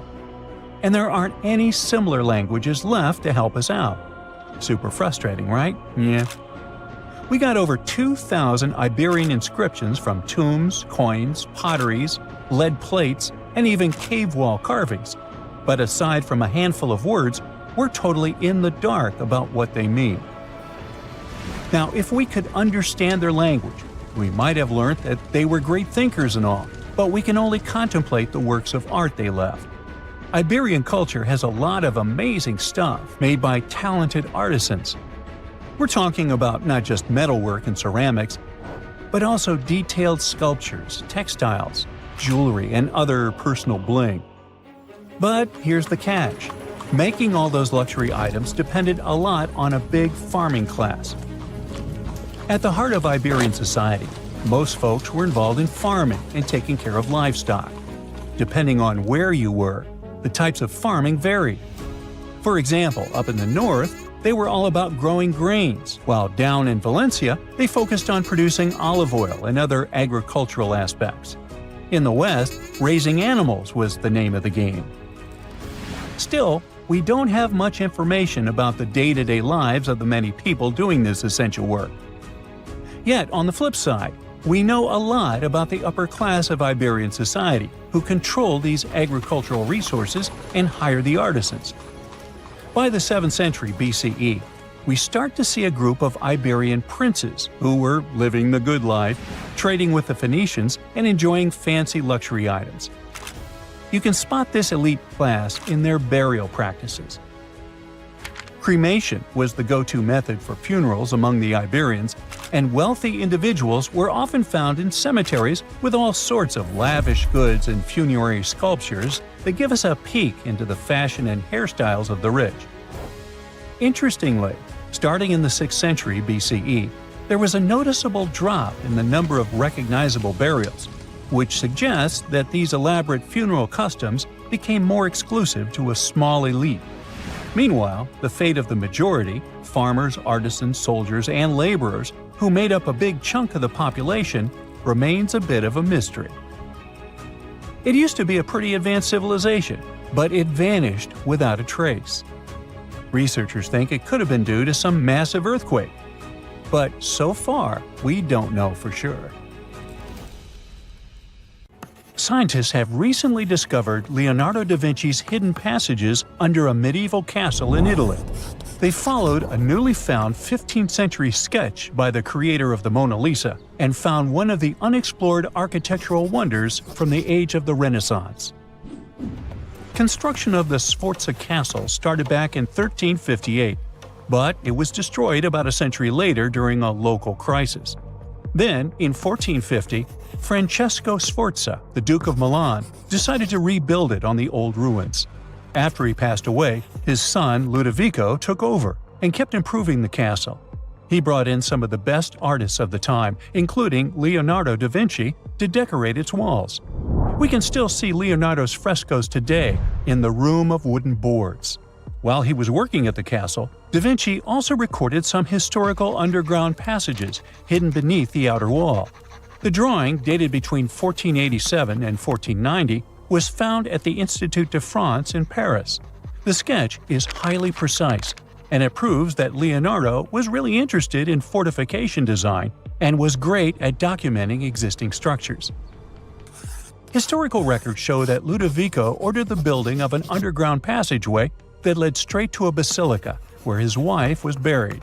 Ludovico married Beatrice in 1491, and they had a happy but tragically short marriage, as Beatrice passed away while giving birth in 1497. The Duke locked himself away for weeks, grew a beard, and wore only black clothes while he was mourning his beloved wife. The secret tunnel may have stretched over a half a mile and would let Ludovico visit her grave in private. It could have served as an escape route if the castle was ever under siege. The existence of the tunnels remained one of the mysteries of the Renaissance for years, as no one knew for sure they were there. But now, scientists finally uncovered the secret history. They used a combination of ground-penetrating radar and laser scanning to build up an accurate 3D model of all the structures under the castle. They found the tunnels da Vinci alluded to in his drawings, and it looks like they may have only been a small part of a whole system of historical underground passages. The goal is to create a complete digital twin of the castle that will not only show all the preserved constructions, but also the ancient ones that are no longer visible. They also plan to add augmented reality to the virtual paths to let visitors discover Leonardo da Vinci's hidden passages. Now, we don't know if the genius actually took part in constructing the hidden passages that scientists recently discovered, but we do know about some other Leonardo da Vinci inventions. He created the first satellite-like map in 1502, long before photography or satellites were even a concept. A famous figure in Italy, Cesare Borgia, invited Leonardo to a small town called Imola, near Bologna, to create a highly detailed map for him. Back then, maps were not very precise, as no one had figured out how to show exact distances on a smaller scale. Instead, people spent a lot of time decorating them with dragons, roses, fancy castles, mountain ranges, flowers, and other artistic details. These maps look more like beautiful paintings meant to be displayed, rather than practical tools for navigation.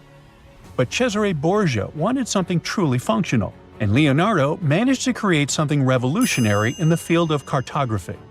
If you compare satellite images of Imola today with Leonardo's map, the similarities are striking. He captured every alley, curve of the streets, roadways, and even the exact sizes of the buildings. And he did it all by hand, using just a pencil, ruler, compass, and several of his own clever inventions. To gather all the necessary data, the genius walked through the streets for weeks using a large wheel that spun as he moved, recording the distance with a cable. Using the magnetic compass, he determined precise directions. He also developed a tool called the bussola, which measured angles inside a circle. With this, he could track the exact turns of each street and the size of the intersections. He figured out the distances between houses and major roads. Then, back at home, he used his notes and calculations to draw the map to scale with incredible precision. In his work, Da Vinci also used a technique developed by Florentine humanist Leon Battista Alberti.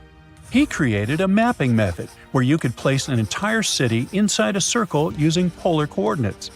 At the center of the city, 8 straight lines met, representing the main directions of a compass. Leonardo used this system to divide the town into 8 sections. He didn't overlook even the smallest buildings, which made his map one of the most advanced of its time. The Italian genius had a big dream to build a machine that could let people fly. He studied how birds, bats, and kites move through the air and designed a special flying machine. He believed that if he could copy their movements, humans might be able to soar like them. Da Vinci's design looked a lot like a bat, with 2 large pointed wings that stretched over 33 feet wide. He planned to build the frame from lightweight pine wood and cover it with raw silk to make it strong but not too heavy. The person flying it would lie on their stomach on a wooden board in the center. To make the wings flap, the pilot had to pedal a crank with their feet, which was connected to a system of rods and pulleys. There was also a hand crank for extra power and even a headpiece to help steer. As the person moved their hands and feet, the wings would flap and twist, just like a bird's. But there was one big problem. Humans aren't strong enough to make the machine lift off the ground. Even though it might have worked once in the air, there was no way for a person to get it flying on their own. Leonardo probably realized this, but his amazing idea still inspired flying machines that came centuries later. Da Vinci was way ahead of his time with many of his inventions, but his idea for a humanoid robot was especially futuristic. He was working under the patronage of the Sforza family, the one that had those ancient tunnels of Italy built. The genius designed a mechanical knight that could move its arms, turn its neck, and even open and close its mouth. Da Vinci had good knowledge of anatomy and the mechanics of body movements that helped him. His unusual creation used an external system of cables. A hand crank set it in motion, and there was also an internal gear-driven mechanism. About 450 years later, Da Vinci's detailed sketches of the robotic knight were rediscovered in the 1950s. Several researchers tried to recreate the robot from those sketches. In 2002, a roboticist who developed systems for NASA and Lockheed Martin took inspiration from the old notes and built a functioning model of Da Vinci's robotic knight. Another design Leonardo created for Duke Sforza was a special kind of bridge that could be taken apart and carried easily. It was made for defense forces who needed to cross rivers or moats while traveling. This bridge would swing across the water and land on the other side. It had wheels and used a rope and pulley system, so it could be set up quickly and packed away just as fast. To keep it steady, it even had a special weight to help balance it. Leonardo wrote in his notes that the bridge was light yet strong, and he designed several bridges like this for the Duke. One of his other designs was a bridge that could be built very quickly, and the defense forces would move across multiple rivers. As scientists continue to study Leonardo da Vinci's hidden passages, they reveal new chapters in human history. Who knows what other unexplored architectural structures they will find. Welcome to Rapa Nui, better known as Easter Island. It's a tiny speck in the vast Pacific Ocean, 2,200 miles away from the coast of Chile. This island is most famous for its eerie moai statues. This place is also home to one of the most mysterious writing systems in the world, called Ronga Ronga. We found it on 27 small wooden tablets.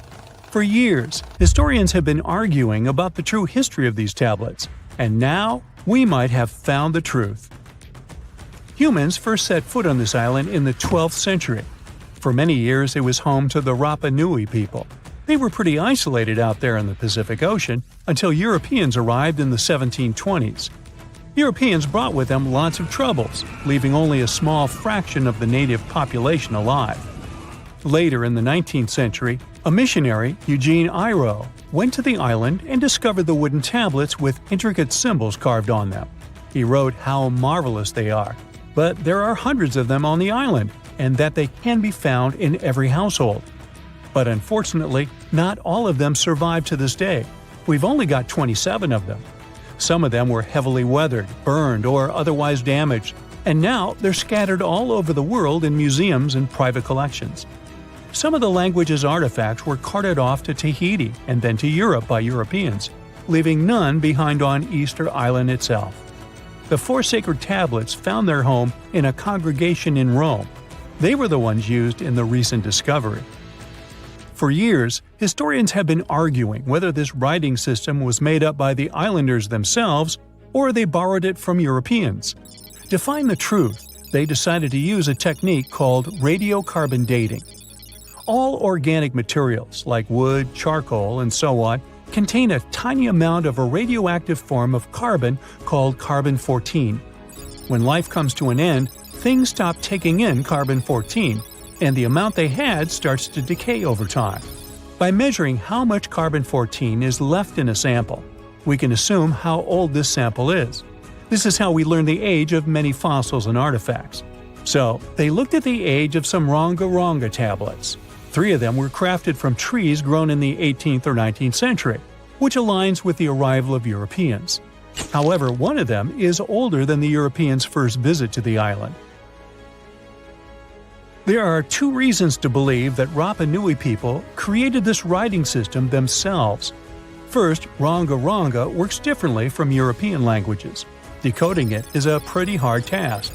Unlike English, this language boasts over 400 unique glyphs, none of which resemble any known writing system. There were many attempts to decipher this language, and none of them were successful so far. And second, one of the tablets is shown to be from around the 15th century, before the Europeans arrived. The problem is that radiocarbon dating can only tell us when the wood the tablet was made from was cut down, not when the writing was put on it. And since we've only got one tablet to go by, this isn't enough to be completely sure. On the other hand, why and where would they preserve cut wood for over 200 years just to grab it and write something on it one day? But anthropologists and historians say that it's possible. Scarce wood resources might have led the islanders to reuse old driftwood, which could be centuries older than the writing itself. This is known as the old wood problem in archaeology. Plus, the tablet looks very preserved. It was maintained to protect it from wood-damaging insects, humidity, and so on. That's why it survived over the centuries. Whatever is written on it, it was probably important for the Rapa Nui people. Now, all of these are guesses and clues, but scientists are cautiously optimistic. They believe that Ronga Ronga could be one of the rare instances of independent writing invention, like those of the Sumerians or the Egyptians. But we need more evidence. In the Rapa Nui language, rogo rogo means to recite or to declaim. Not everyone could write, only a select few. Probably only the elite of Easter Island, mostly men, knew and could read this written language. After colonization, none of them survived. So now we have to rack our brains trying to figure out what's written here. First, scholars can't agree on what type of script it is. We aren't even sure that this was their language. But even if it was, we don't know whether it's a primitive form of writing or a fully developed system. In the 1990s, a linguist, Stephen Roger Fisher believed he might have cracked the code of Ronga structure. His idea was that these tablets conveyed cosmogonies. Cosmogonies are stories or narratives that explain how the universe was created and how natural phenomena came to be. They often come from ancient traditions and cultures, like those found in East Polynesia. The tablets could have talked about things like how the world began, where everything came from, and how different aspects of nature, like the stars or the mountains, were formed. This would also explain why only the wise elite could write. Fisher thought that Ronga is a mix of logographic and semasiographic systems, which means that some symbols represent spoken words, while others represent ideas or concepts. But deciphering them would be very hard because it requires extensive memory and knowing context, because the symbols are more like hints than complete expressions. However, other language experts disagreed with his ideas, saying there were problems with how he put together his theory. Unfortunately, Fisher couldn't prove this hypothesis. Maybe these are just drawings. If we look at the tablets, there are some things that look recognizable: people, animals, plants, and geometric shapes. There are some birds. One of them looks like a frigate bird, which Rapa Nui people associate with the deity Maki Maki. There are also fish, centipedes, and so on, or at least these glyphs look like them. Could it be just art or a form of decoration? Maybe, but there are some problems. The glyphs show a high degree of complexity and structure. They also keep the same style. For example, there are several symbols that show something human-like with a raised hand. The only difference is different heads. As if it wasn't complicated enough, this unique writing style also uses a system known as reverse boustrophodon. This means that each alternate line is flipped upside down, resembling nothing seen elsewhere. We don't know why they would turn the tablet upside down after each line. But all this shows that they had some sort of system and organization behind these symbols. Plus, it seems like they use these tablets every day for some practical purpose. But there's some hope for the future. New technology, like AI and other computer programs, might help us understand lost languages. We already started creating algorithms that could help us solve other mysteries, like the Voynich manuscript. Academics even organized the Vesuvius Challenge, a machine learning competition that, in 2023, cracked the riddle of the ancient Herculaneum scrolls. The scrolls were buried under volcanic mud after the catastrophic eruption of Mount Vesuvius in 79 AD. In real life, the scrolls are very fragile, so deciphering them would be a very hard task. But with digital scanning and machine learning, it's much easier. They have a rich history. They most likely belong to the personal library of an Epicurean philosopher named Philodemus. These scrolls contain very important insights into Greek philosophy and Latin literature. If we decipher more of them, we'll learn more about the rich history of the Roman Empire.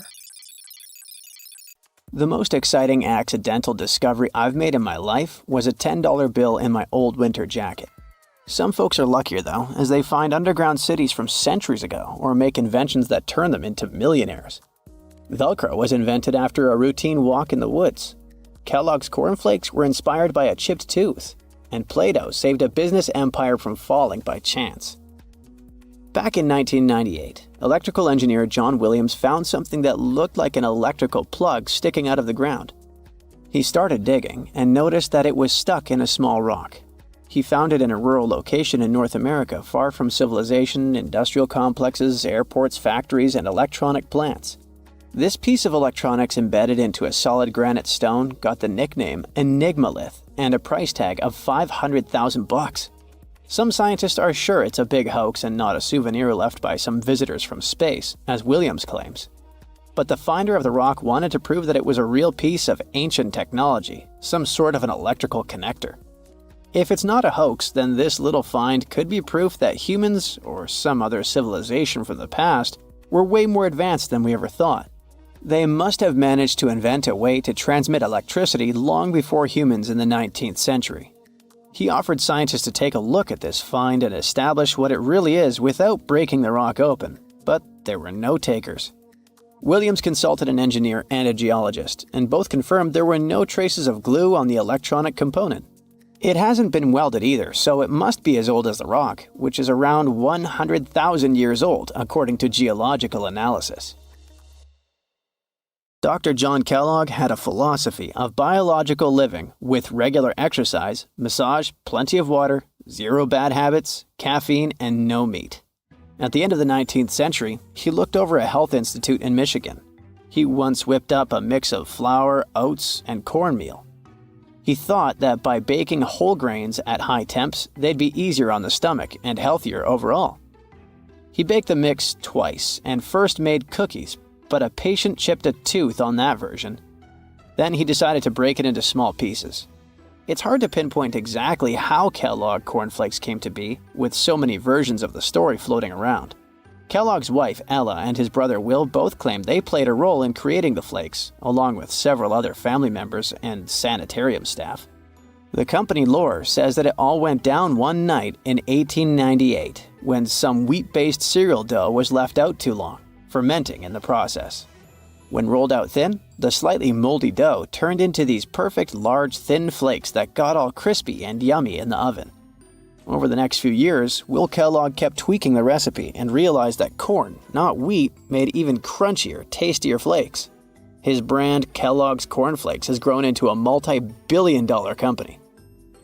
Swiss engineer George de Mestral once went for a walk with his dog and came back with a concept that would later go to space. Once they got back from the woods, de Mestral noticed that his pants and his dog's fur were covered in the tiny barbs of the cocklebur plant. He examined the burrs under the microscope and noticed that they were shaped like tiny hooks that stuck to loops on clothes and fur. He decided to recreate that natural tech to design an extra strong fastener, one with many practical uses. He was testing different materials for his invention for so many years and finally settled on nylon. He also needed to design a special type of loom that could weave the fibers in the right size, shape, and density. It took de Mestral a total of 14 years until he introduced the world to Velcro, which means velvet and hook in French. De Mestral was hoping his invention would replace the zipper on clothes, but the fashion world found Velcro cheap-looking and unattractive. But NASA didn't think so, and used Velcro for astronaut spacesuits and helmets in the 1960s. Now, Velcro is used everywhere, from footwear to toys to airline seat cushions. Before the middle of the 20th century, most homes were heated with coal. It left soot throughout the house, which was especially visible on wallpapers. Kutal Products was the largest company that sold wallpaper cleaner, but in the 50s, more and more people switched to gas, oil, and electricity, and the sooty buildup problem was mostly solved. The owner of Kutal Products was trying to save his business. Meanwhile, his sister-in-law read that wallpaper cleaner could be used to make holiday decorations. She worked as a nursery school teacher, and modeling clay was pretty hard for her students to handle, so she decided to test this material for molding into different shapes, and it works out just fine. She told her relatives about the discovery and suggested a name for it: Play-Doh. The Kutal company was about to go bankrupt, so it was a great alternative for a new business. Soon enough, Macy's and Marshall Field got interested in the new toy and started selling it. Play-Doh was originally only in one color, white, but soon expanded to red, blue, and yellow. They also made several changes to the original recipe, but the mixture is still mostly the same as when it was used to clean wallpapers. An urban legend says that if you take all the Play-Doh compound ever made and put it through their Fun Factory playset, you'll get a snake that will wrap around the planet 300 times. A man in Turkey was renovating his home when he knocked down a wall in his basement with a sledgehammer. He found a tunnel behind the wall that led to an ancient underground city. The tunnel led to more tunnels and then halls and chambers. It turned out to be a whole underground complex with 18 stories and without a single inhabitant, abandoned a long time ago. It was the city of Derinkuyu, built thousands of years ago, a home for up to 20,000 people. Whoever built it had great skill, and it's rather easy to build tunnels out of the soft rock, but cave-ins are a big risk. None of the floors at Derinkuyu have ever collapsed. The city had a complex ventilation system with over 15,000 shafts. The upper levels had the best ventilation and were used for living and sleeping quarters. The lower levels were mainly used for storage, but they also had a dungeon. In between, there were room for domestic animals, a school, a convent, and small churches. John Martin, a forestry professor, was out exploring a forest in Wisconsin one night. He was shining a UV flashlight up into the canopy to spot lichens, fungi, plants, and frogs that glow under the UV light. Then, suddenly, he heard a flying squirrel chirping at a bird feeder, pointed the flashlight at it, and saw it light up pink. The professor told his colleagues about it, and they decided to investigate further. They checked out some flying squirrel skins at museums to see if this pink glow is a common thing among them.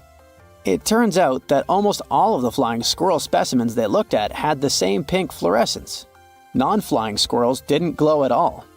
Other animals with fluorescence, like puffins and chameleons, glow blue under UV light. The only other mammals with fluorescent fur are around 20 species of opossum.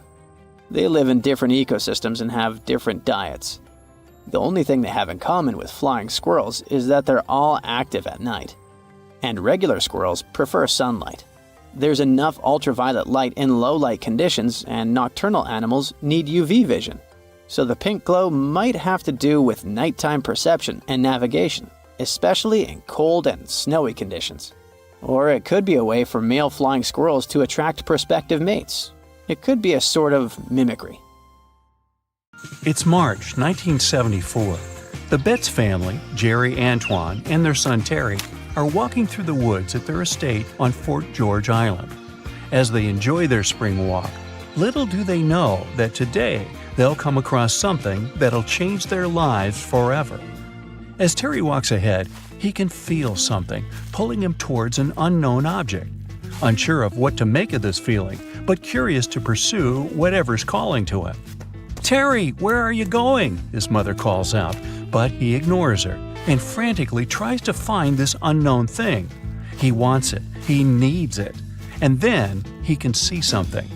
A shiny silver sphere, the size of a bowling ball, nestling among the grass. As Terry approaches it, he notices it's eerily untouched, with no damage or dirt on it. Terry picks it up. It's heavy, but he holds it tight.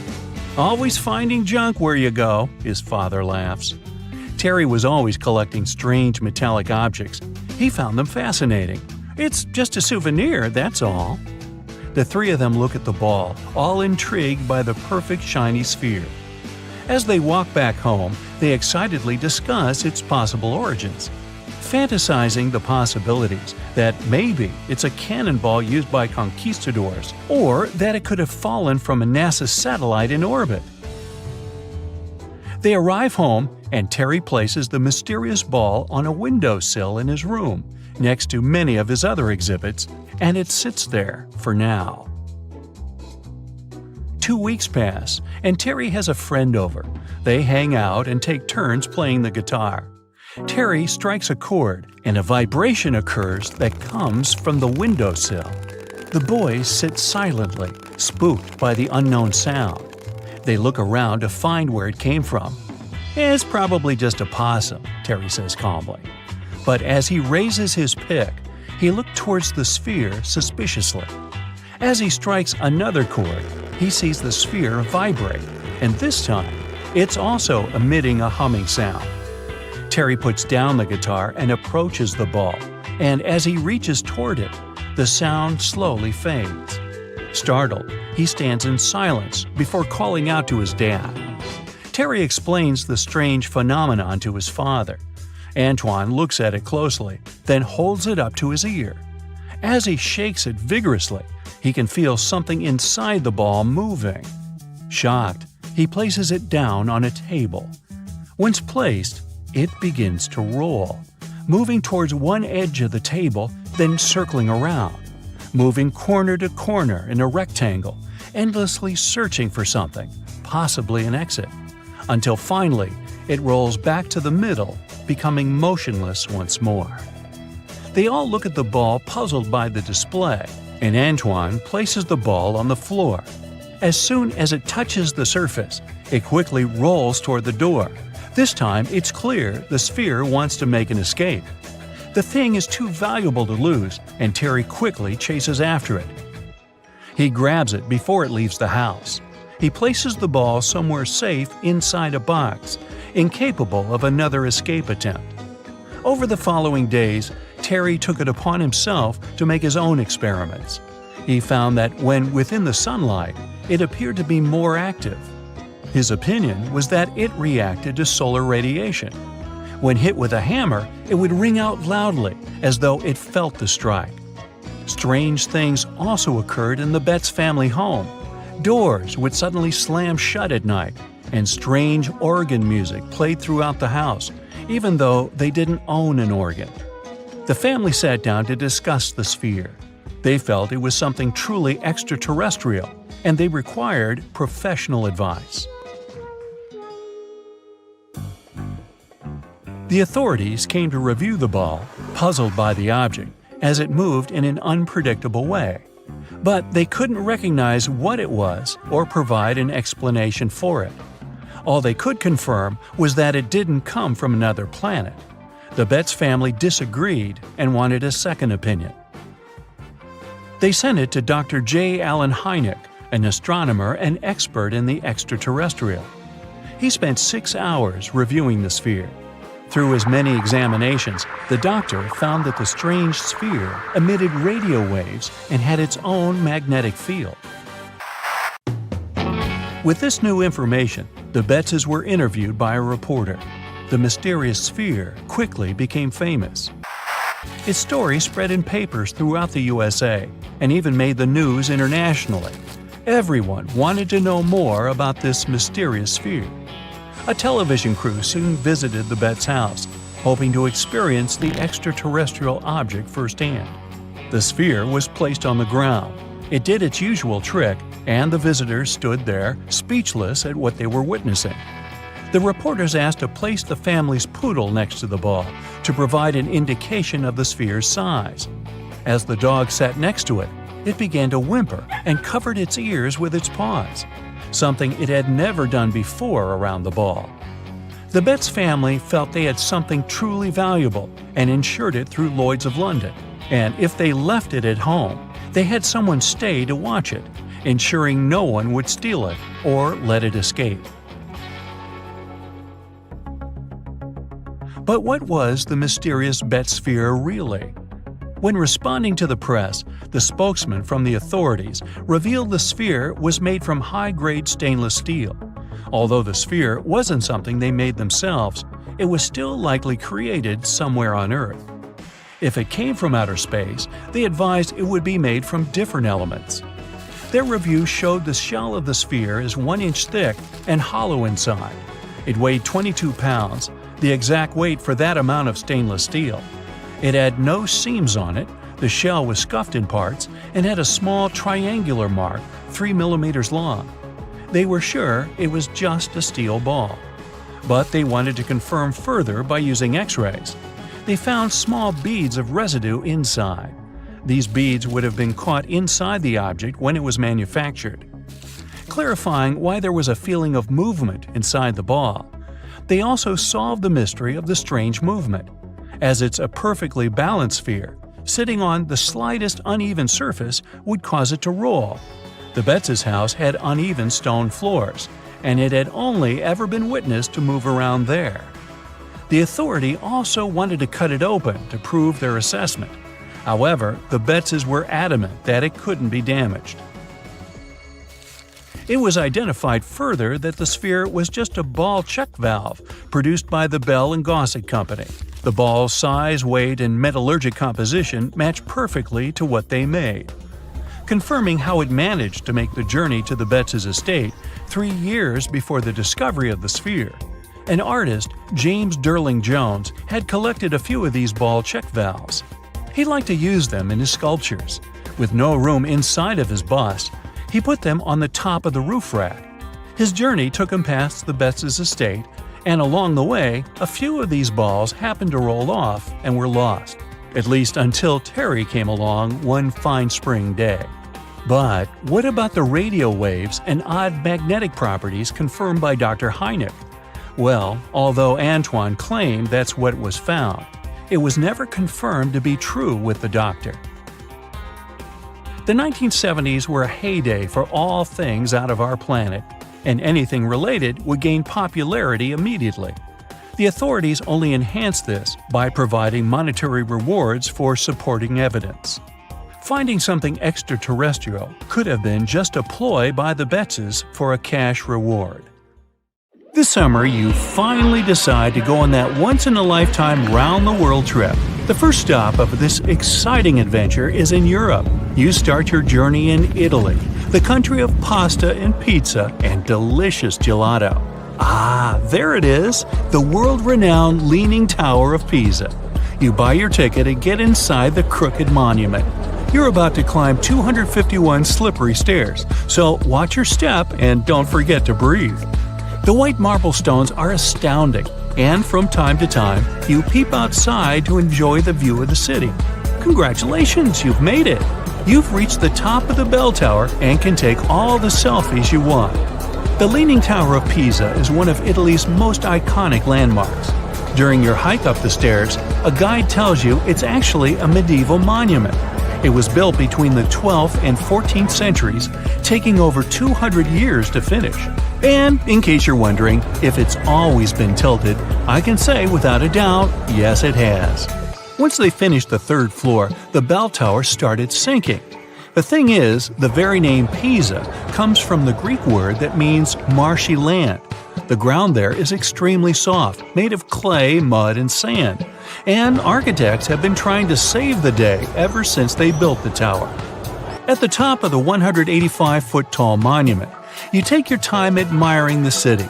How many terracotta rooftops can you count? If you walk toward the south side of the monument, you may feel closer to the ground. This is because the Leaning Tower of Pisa tilts toward the south. At one point, it leaned almost 5.5 degrees and still didn't fall.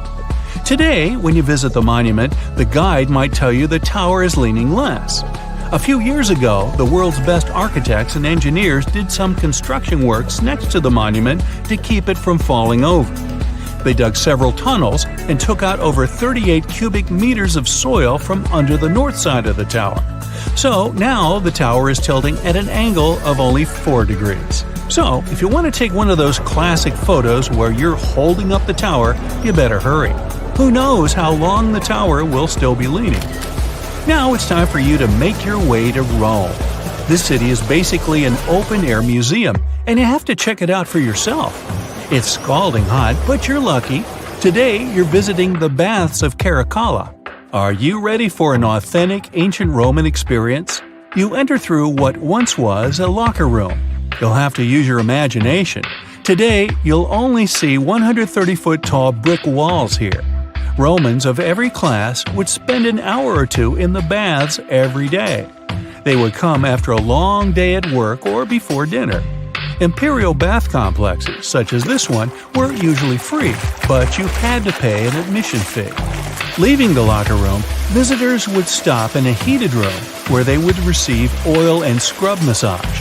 Then, some people would move on to one of 2 exercise yards. Can you see how ample they were? Here, there were elaborate marble porticos, and you can still see a few fragments of the mosaic-colored floor. If you were in the mood for something more intellectual, you could stop to listen to a philosopher or visit one of the libraries.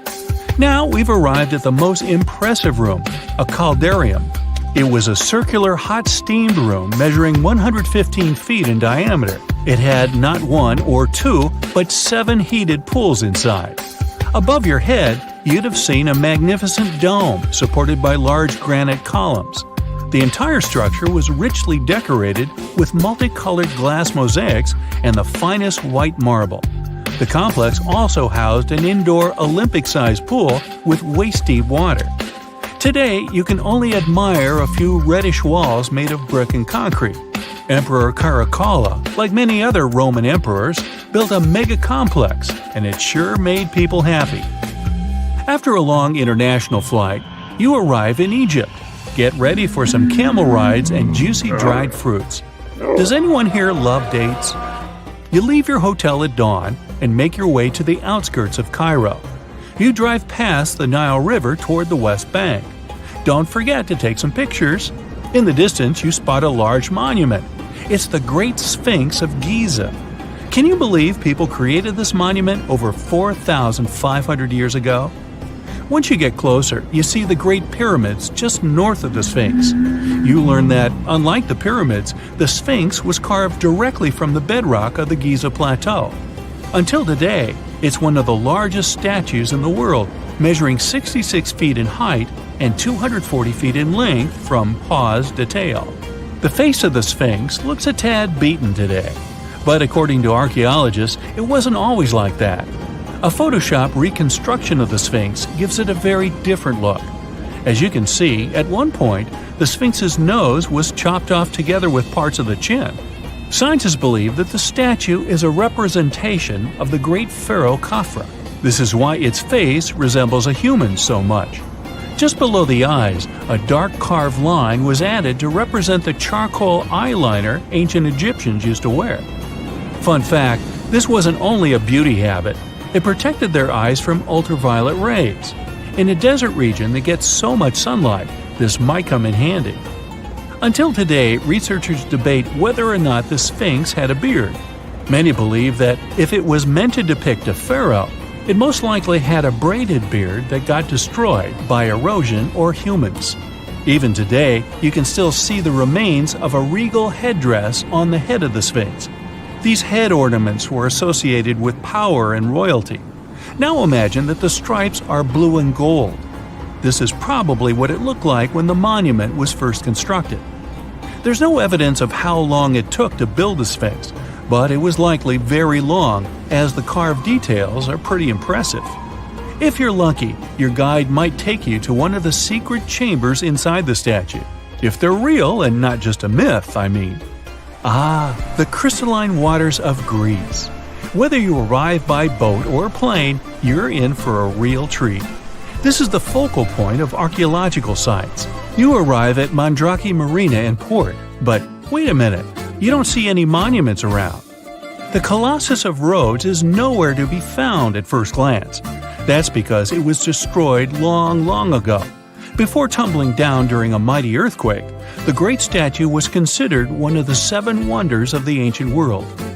If you saw the Colossus in a picture, you would probably mistake it for Lady Liberty. Well, that's actually not a coincidence. Apparently, there's a connection between the Statue of Rhodes and the Statue of Liberty. They were both built as symbols of freedom, and Lady Liberty is often referred to as the modern Colossus. The Colossus stood at 100 feet tall, but today all you see is a concrete jetty with a huge gap in the middle. Now imagine a bronze statue straddling both ends of the bridge. The Colossus was built back in the 3rd century BCE, and 900 camels took part in the construction. The statue existed for approximately 54 years before it was ruined by a powerful earthquake. It hit the city so hard that all that was left of the statue was one very large foot. Even so, people kept visiting the monument.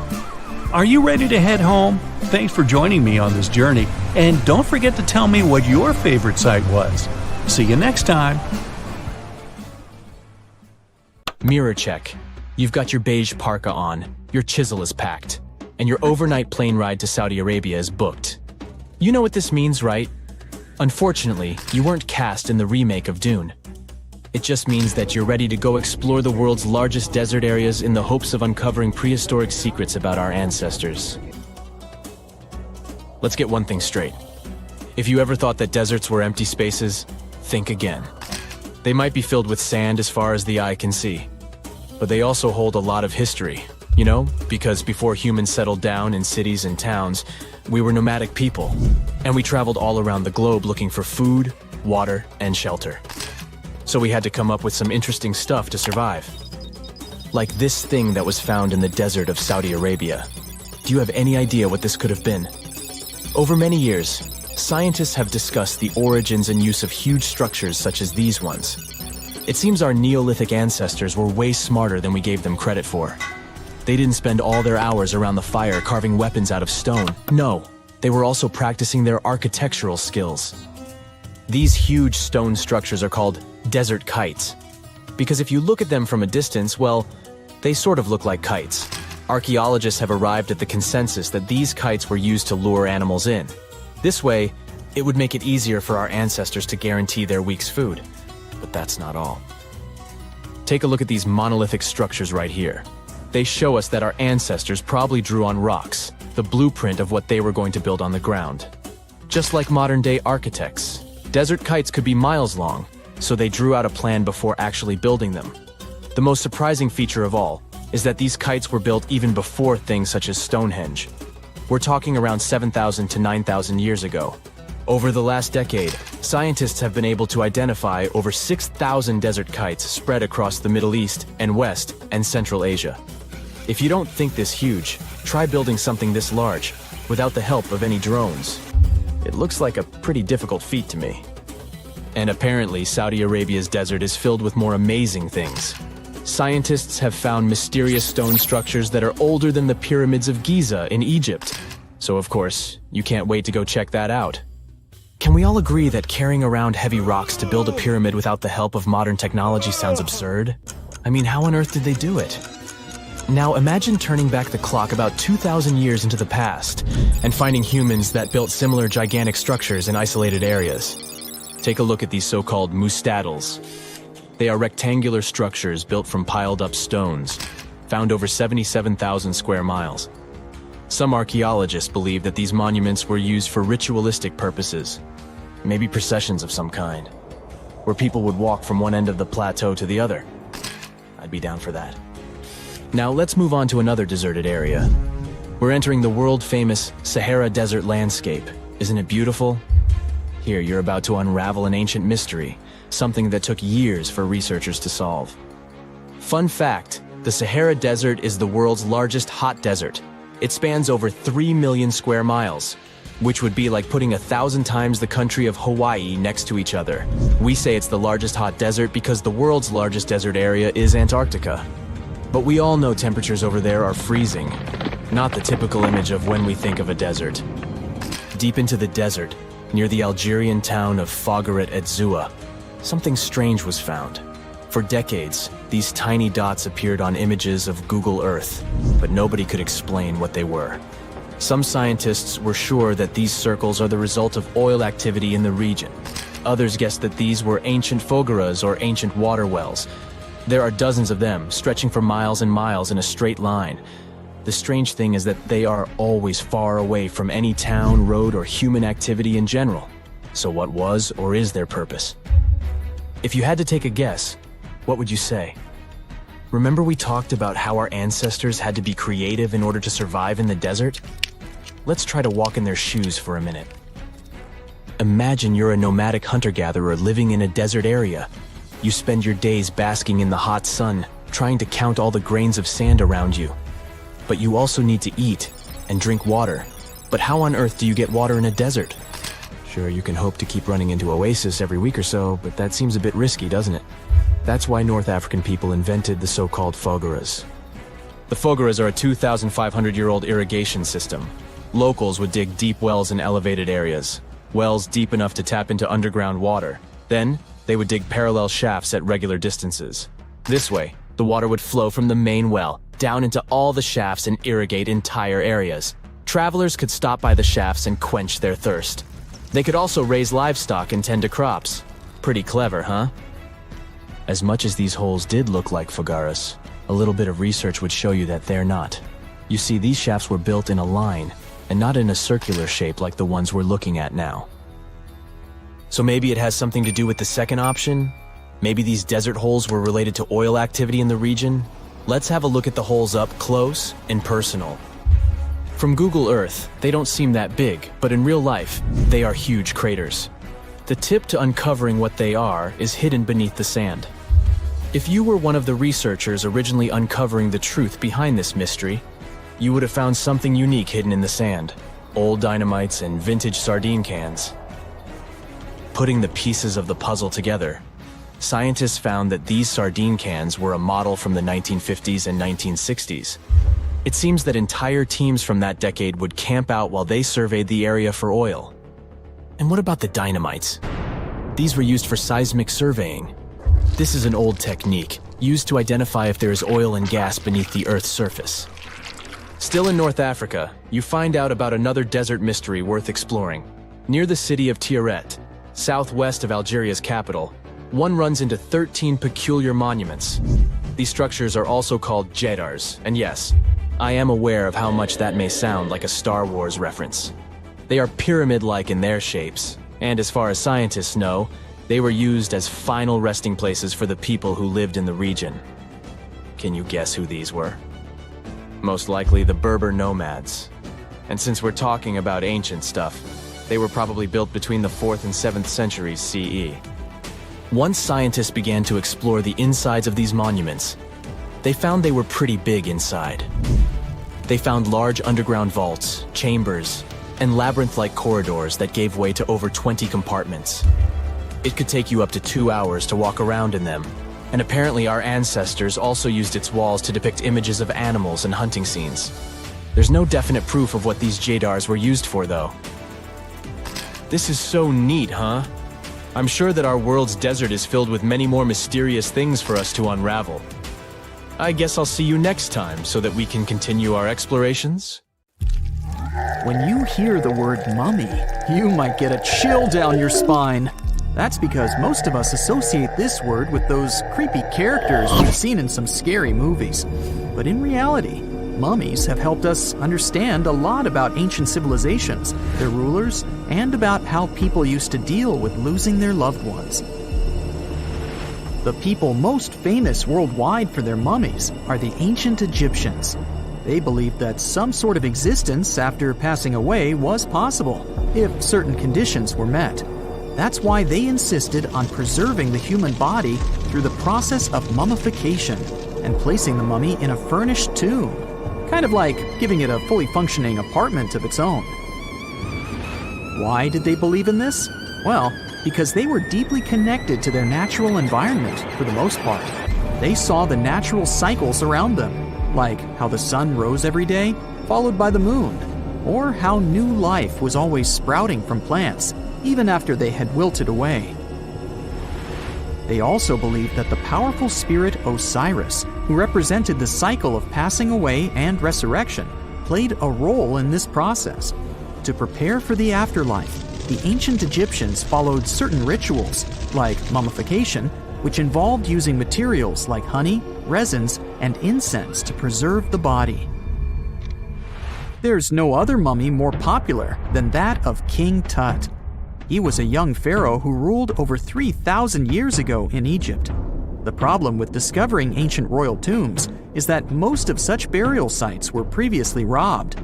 People knew ancient rulers had been left with many valuable belongings, so those locations became vulnerable to thieves. When King Tut's tomb was opened in 1922, people were excited because it had not been robbed, like many other previously discovered royal tombs. That's how well hidden it was. Inside, his mummy was encapsulated in a total of 3 coffins, including one made of gold. The objects found in his tomb showed us what ancient Egypt was like, and studying his mummy also helped us learn about the culture and practices popular at the time when he passed away. We also learned about his family by looking at his DNA.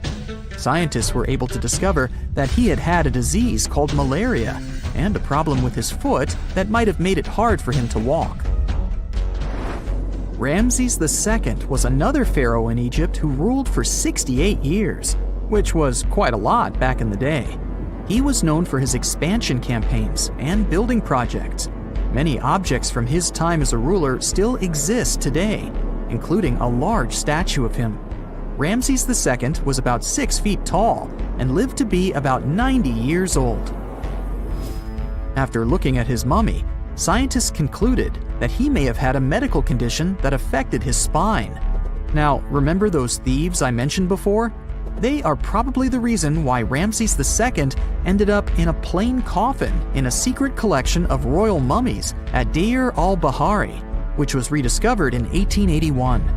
Thankfully, archaeologists were able to identify him because his journeys had been recorded on his wrappings. The process was really tedious too. In fact, in ancient Egypt, the mummification process could take a staggering 70 days to complete. A special person would say a very specific speech while delicately handling the body and drying it out using a type of salt called natron. They also used linen and resin to make the body look more lifelike and to wrap it in cloth. The tomb was equally as important for ancient Egyptians. The walls of King Tut's tomb, for example, were adorned with intricate artwork that depicted his journey to the afterlife, from his burial procession to his passage through the underworld. The ancient Egyptians believed that everyone made this journey after passing away, and they filled their tombs with items and paintings to help the person in their spiritual travels. Additionally, the walls of the tomb were decorated with spells from a special book, which contained a collection of poems that the Egyptians believed would help people reach the afterlife. And speaking of how important this journey was, people also placed food in these ancient tombs. In King Tut's tomb, archaeologists discovered 36 jars of vintage beverages and 8 baskets of fruit, which were believed to be left there to help him in his journey to the afterlife. The Egyptians believed that traveling to the afterlife took a really long time, so they left a lot of supplies, such as food and water, to sustain their loved ones. Pharaohs also generally had numerous luxurious garments and beautiful jewelry in their tombs to ensure that they would have a fashionable journey. These items included various types of linen clothing, such as tunics, scarves, gloves, and headdresses, as well as a lot of gold jewelry with precious stones, like bracelets, buckles, pendants, necklaces, rings, and even precious depictions of insects for protection. Some were also deposited with fans made from ivory and ostrich feathers to keep them cool in the afterlife. Some ancient rulers were even placed in their forever apartments along with boats. For example, Pharaoh Khufu built the Great Pyramid at Giza as his tomb, and a large ship was found inside. King Tut, however, was buried with multiple boat paddles, but no actual boat. Instead, he had 3 chariots and numerous walking sticks made of precious materials, perhaps indicating he'd rather travel to the beyond by land, not by water. Amongst the most interesting objects found near ancient mummies are bottles of oils and perfumes. If rulers were supposed to be fashionable, why not smell nice too, right? Also, some of them had some ancient kinds of board games, most of them made out of precious materials like gold or ivory. One of those games was called Senet. It was very popular amongst the ancient Egyptians and very similar to modern-day chess. The ancient Egyptians may have the most famous mummies out there, but they weren't the first to invent the procedure. In fact, it all started in South America with an ancient civilization named the Chinchorro. As far as we know today, these people were the first to mummify their loved ones that had passed away. They did it somewhere around 2,000 years before the Egyptians started their own rituals. Sure, we can tell a lot about ancient rulers by studying these mummies, but until recently, we had no idea what they really looked like during their lifetime. Not so long ago, though, some very special mummy paintings were found by archaeologists studying ancient Egyptian objects. These mummy portraits are highly detailed paintings of individuals that were made while they were still alive. Such paintings were often painted on wood, as opposed to the classical portraits we all know about, which are painted on canvas. They are known for their realism and beauty, and have even been used by researchers to diagnose diseases by comparing them to the corresponding mummies. Some of these portraits also include depictions of jewelry, which was later found on the mummies. The recent discovery of these mummy portraits in Central Egypt is significant, as it marks the first time in over a century that such paintings have been found. Mummies appeared all around the world naturally, too. Mummification can occur without people intervening because of natural conditions, like extremely cold or hot environments, places with a lack of oxygen, or accidental exposure to chemicals that preserve the body. These conditions don't allow bacteria to grow, resulting in the body remaining more or less intact. Famous Otzi was one of these mummies. We know today he was a man who lived around 5,000 years ago in Europe. But upon his discovery in the Alps in 1991, Austrian authorities initially believed that he was a modern mountaineer because of how well preserved the body was. However, after the Iceman was removed from the glacier, it was determined that he was actually from the Copper Age. For more than 3,000 years, the gold mask of Pharaoh Tutankhamun stayed hidden in the Valley of the Kings. This artifact, which stands about 21 inches tall, shows how skilled and artistic the ancient Egyptians were. But nobody expected that X-rays would reveal its biggest secret. King Tut was the last ruler of his family during the 18th dynasty. He took the throne at just 9 years old, but ruled for only 10 years before he passed away unexpectedly. If we're being honest, back in ancient Egypt, he was mostly forgotten by the rulers who came after him. His tomb wasn't a big deal for them, so much so that even the grave robbers forgot about him. It might sound a bit sad, but the truth is that it was actually great news for us. Since his tomb was practically forgotten, it ended up being perfectly preserved. While the other tombs in the Valley of the Kings were looted, his remained sealed and untouched. So, when it was discovered back in 1922, it had over 5,000 precious objects inside. That made Tutankhamun basically an instant celebrity and one of the best-known pharaohs nowadays. Among the treasures was the most stunning piece, his golden mask. This mask is said to be an exact image of the king's face, or at least it was supposed to be, but we'll get to that later. The purpose of this accurate representation of his face was to make sure that his soul would recognize him in the afterlife and return to his mummified body. In ancient Egyptian beliefs, this would allow him to continue living in the afterlife. The details of the mask clearly looked incredibly difficult to create, but people didn't realize how complex it truly was until many years later. The first X-rays of the mask were taken in 1967. Back then, the main reason for these scans was practical – conservation. The mask was heading to Paris for an exhibition, and it was the first time it had ever left Paris. This would help them keep track of any changes during the exhibit. Plus, the images could give clues about how the mask was made, but back then, they probably didn't fully realize just how complex its construction was. I mean, Egyptian goldsmiths didn't use modern soldering techniques. So, how did they make this mask? New X-rays taken in 2007 gave us some answers.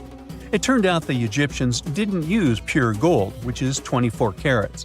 The mask was actually made of 23-karat gold, meaning it was mixed with another material. So, specialists discovered that the gold sheets contained a small amount of copper, a reddish-brown metal.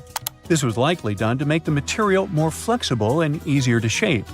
They would then shape the gold sheets by heating and hammering them over and over again.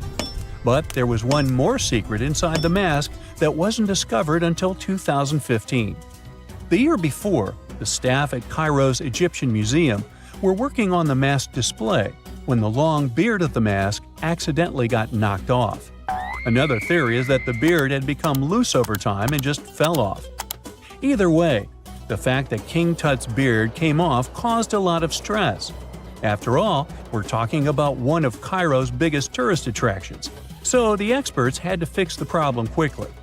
The restoration process started with a detailed recording of the mask's condition.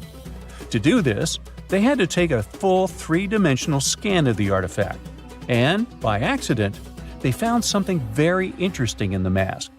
Inside the royal beard, there is a gold tube, an intriguing structure that the Egyptians likely used to attach the beard to the rest of the mask. And that proved, once again, that the process of making this mask was even more complex than experts thought. But the mysteries don't stop there. Remember how we mentioned that the mask was thought to perfectly represent King Tutankhamun's face? Well, that might not be entirely true. Some popular theories suggest the mask was never meant for him and was actually made for someone else. A study published in 2015 suggested the mask was originally made for a female pharaoh, his supposed stepmother, the famous and beautiful Egyptian queen Nefertiti. The biggest clue comes from an inscription on the mask. At first glance, it seemed to belong to Tutankhamun, but after a close examination, researchers noted that something else was actually written underneath King Tut's name. The royal name stamp seems to have been altered, and originally it had something written on it that translates to Queen Nefertiti. There is another feature of King Tut's golden mask that was overlooked for years, which adds even more mystery. As we mentioned earlier, experts believe he wasn't respected much by the pharaohs who came after him. And one of the clues that made archaeologists think this is the pierced ears on the mask. Some researchers believe that King Tutankhamun wouldn't have worn earrings after he was a kid. So, according to their theory, by the time he passed away at 18, he shouldn't have been represented with pierced ears. This could also support the idea that the mask originally belonged to Nefertiti, or maybe to someone who wasn't even connected to King Tut. But the mask isn't the only source of mystery. In fact, his whole tomb is full of puzzles.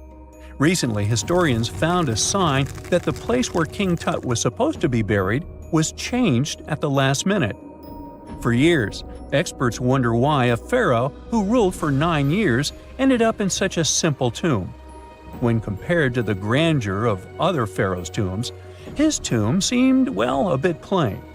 The idea that a king like Tutankhamun would have such an unremarkable resting place just doesn't match up with the power and importance he must have had in ancient Egypt. So, what happened? Well, apparently, this might have something to do with his successor, Pharaoh Ai. After King Tutankhamun passed away, researchers believe that Ai made sure to erase him from Egypt's history. So, one theory suggests that he was probably behind the quick decision to place King Tut's body in a smaller, less impressive tomb. When experts looked at Ai's own tomb, they found something interesting. There is a large wall covered in painted baboons. This is the same type of artwork found in Tutankhamun's tomb. It seems like the same person might have chosen the artwork for both tombs. Now, the design and decoration of the two tombs are almost identical, suggesting there was a shared hand behind both. But there is one key difference. Ai's tomb is fit for a king. It's much bigger and more impressive, even though the style and artwork are similar to what you see in Tutankhamun's tomb. So the theory suggests that Ai decided what went into both tombs. Since Tut passed away unexpectedly at a young age, his grand tomb wasn't finished in time. Normally, pharaohs start building their tombs while they're still alive to make sure everything is perfect. But Tut passed away when he was just 18, so there wasn't enough time. Ai may have taken advantage of the situation, ordering a smaller tomb for Tut and keeping a larger one for himself. Experts believe this theory explains why Tutankhamun's tomb is so simple and how Ai managed to wipe his memory from history so easily. But in the end, the story of King Tut's mask and tomb is full of mystery and intrigue. Each new discovery sheds more light on what really happened all those years ago. But one thing is for sure, the secrets of ancient Egypt still have much to reveal, and King Tutankhamun will continue to fascinate people for years to come. If someone finally invents time travel and you hop on a trip to the past, you won't recognize many of the things you know and love today. The Statue of Liberty and the Egyptian pyramids, some basic gadgets like the remote control and your laptop, and even the corn you have for lunch have all changed beyond recognition. When the pyramids were originally built in ancient Egypt and Giza and other places, they didn't look sandy brown at all. All of them were covered with white limestone. If you had seen them under the hot African sun, you'd have to look away. That's how smooth and shiny they were. Builders used around 6 million tons of this material for the Great Pyramid of Giza alone. It's the largest one you can still see on your trip to Egypt. The local rules were quite a thrifty crowd, and they reused some of the casing stones for other construction projects. A massive earthquake in the 14th century has also loosened some of the stones, so you won't see a lot of limestone, but some of it is still there, on top of the Pyramid of Khafre in Giza. It looks like it has a second peak on top of the first. In ancient times, all pyramids used to have capstones called pyramidions, covered in a mix of gold and silver. Most of them have been lost over the centuries, but you can still see a few of them at museums. They show images of Egyptian deities. The pyramids were probably modeled after a sacred pointed stone, the benben. It represented the rays of the sun. Now, lifting heavy rocks wasn't so simple without the tech we have today. I guess you'll agree with me if you helped your friends move at least once, and they made you carry the couch. But those smart Egyptians of the past thought of that and chose the pyramid shape. It lets the weight distribute evenly throughout the whole thing. The Statue of Liberty has also had a major makeover since it was first unveiled in 1886. Believe it or not, it used to be a shiny brown color, just like a penny. 20 years later, it changed its color to green. It wasn't a fashion statement, but a chemical reaction. The statue is covered with hundreds of thin copper sheets. When copper reacts with air, it naturally forms a protective layer called verdigris. This layer protects what's under it from corrosion, and that's why statues and other things made of copper, brass, and bronze can last so long. When Lady Liberty first turned green, people in authority decided it would be a good idea to paint it all over. It was way before social media, so you couldn't just drop an angry comment under the post describing the idea. But they wrote about it in the local newspapers, and the public didn't love the idea. Then the Times interviewed a copper and bronze manufacturer, and he confirmed they shouldn't repaint it, because removing the protective layer would mean destroying the statue. Over the years, people have suggested painting Lady Liberty several times, but no one has ever done it. I don't know about you, but I can't imagine that lady in any other color, so I guess it's for the better. You love bananas as much as I do? Next time you enjoy a juicy soft one, remember you gotta thank selective breeding for that texture. The original wild bananas had many large, hard seeds and not so much delicious pulp. And hey, who doesn't like a sugary watermelon? It has a history of over 5,000 years, and it used to have bitter, yellowish white flesh and was really tricky to open. Selective breeding saved the day again, and watermelons got way sweeter. Japanese scientists went further and invented the seedless version. Corn's grandmother is a Mexican grass called teosinte. The kernels in this grass were small and hard to get. Farmers from many thousands of years ago saved the seeds only of those plants that were larger or tastier, or with kernels that were easier to grind.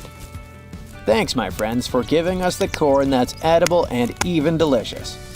And just imagine, wild avocados were so small that they could easily fit in the palm of your hand. The pit in them was so large you wouldn't find much edible material inside. They also had a much harder shell than the ones we're used to. You probably wouldn't get a lot of work done without your beloved computer today, but I can't tell you exactly whom to thank for this invention. The ABC from 1942 is one of the contendants for the title of the first computer. It's short for the Atanasoff Berry computer, named after its inventors at Iowa State University. The ABC weighed over 700 pounds. Yep, yours must be way lighter than that. That big boy consisted of around 300 vacuum tubes and had a rotating drum, a little bigger than a paint can, and had small capacitors on it. A capacitor is a gadget that can store an electric charge, like a battery.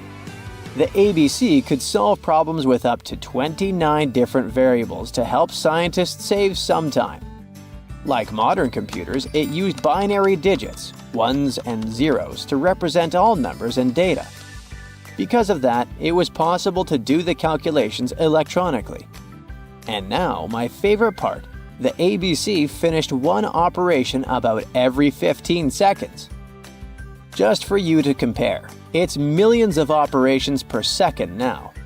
Unlike the tech we use today, the ABC did not have a changeable stored program, so the program could only do a single task at a time. An operator had to write down the intermediate answer and then dial that back into the computer. Sounds like another reason to be happy we live in the 21st century. That remote control you use for all sorts of appliances has gone a long way too. Nikola Tesla, who gave us alternating current, designed one of the first wireless remote controls back in 1898. He named his invention teleautomation and demonstrated it on a miniature boat controlled by radio waves. The boat had a little metal antenna attached to it. Tesla sent signals to the boat using a box with a lever and a telegraph key, which was his version of a remote control.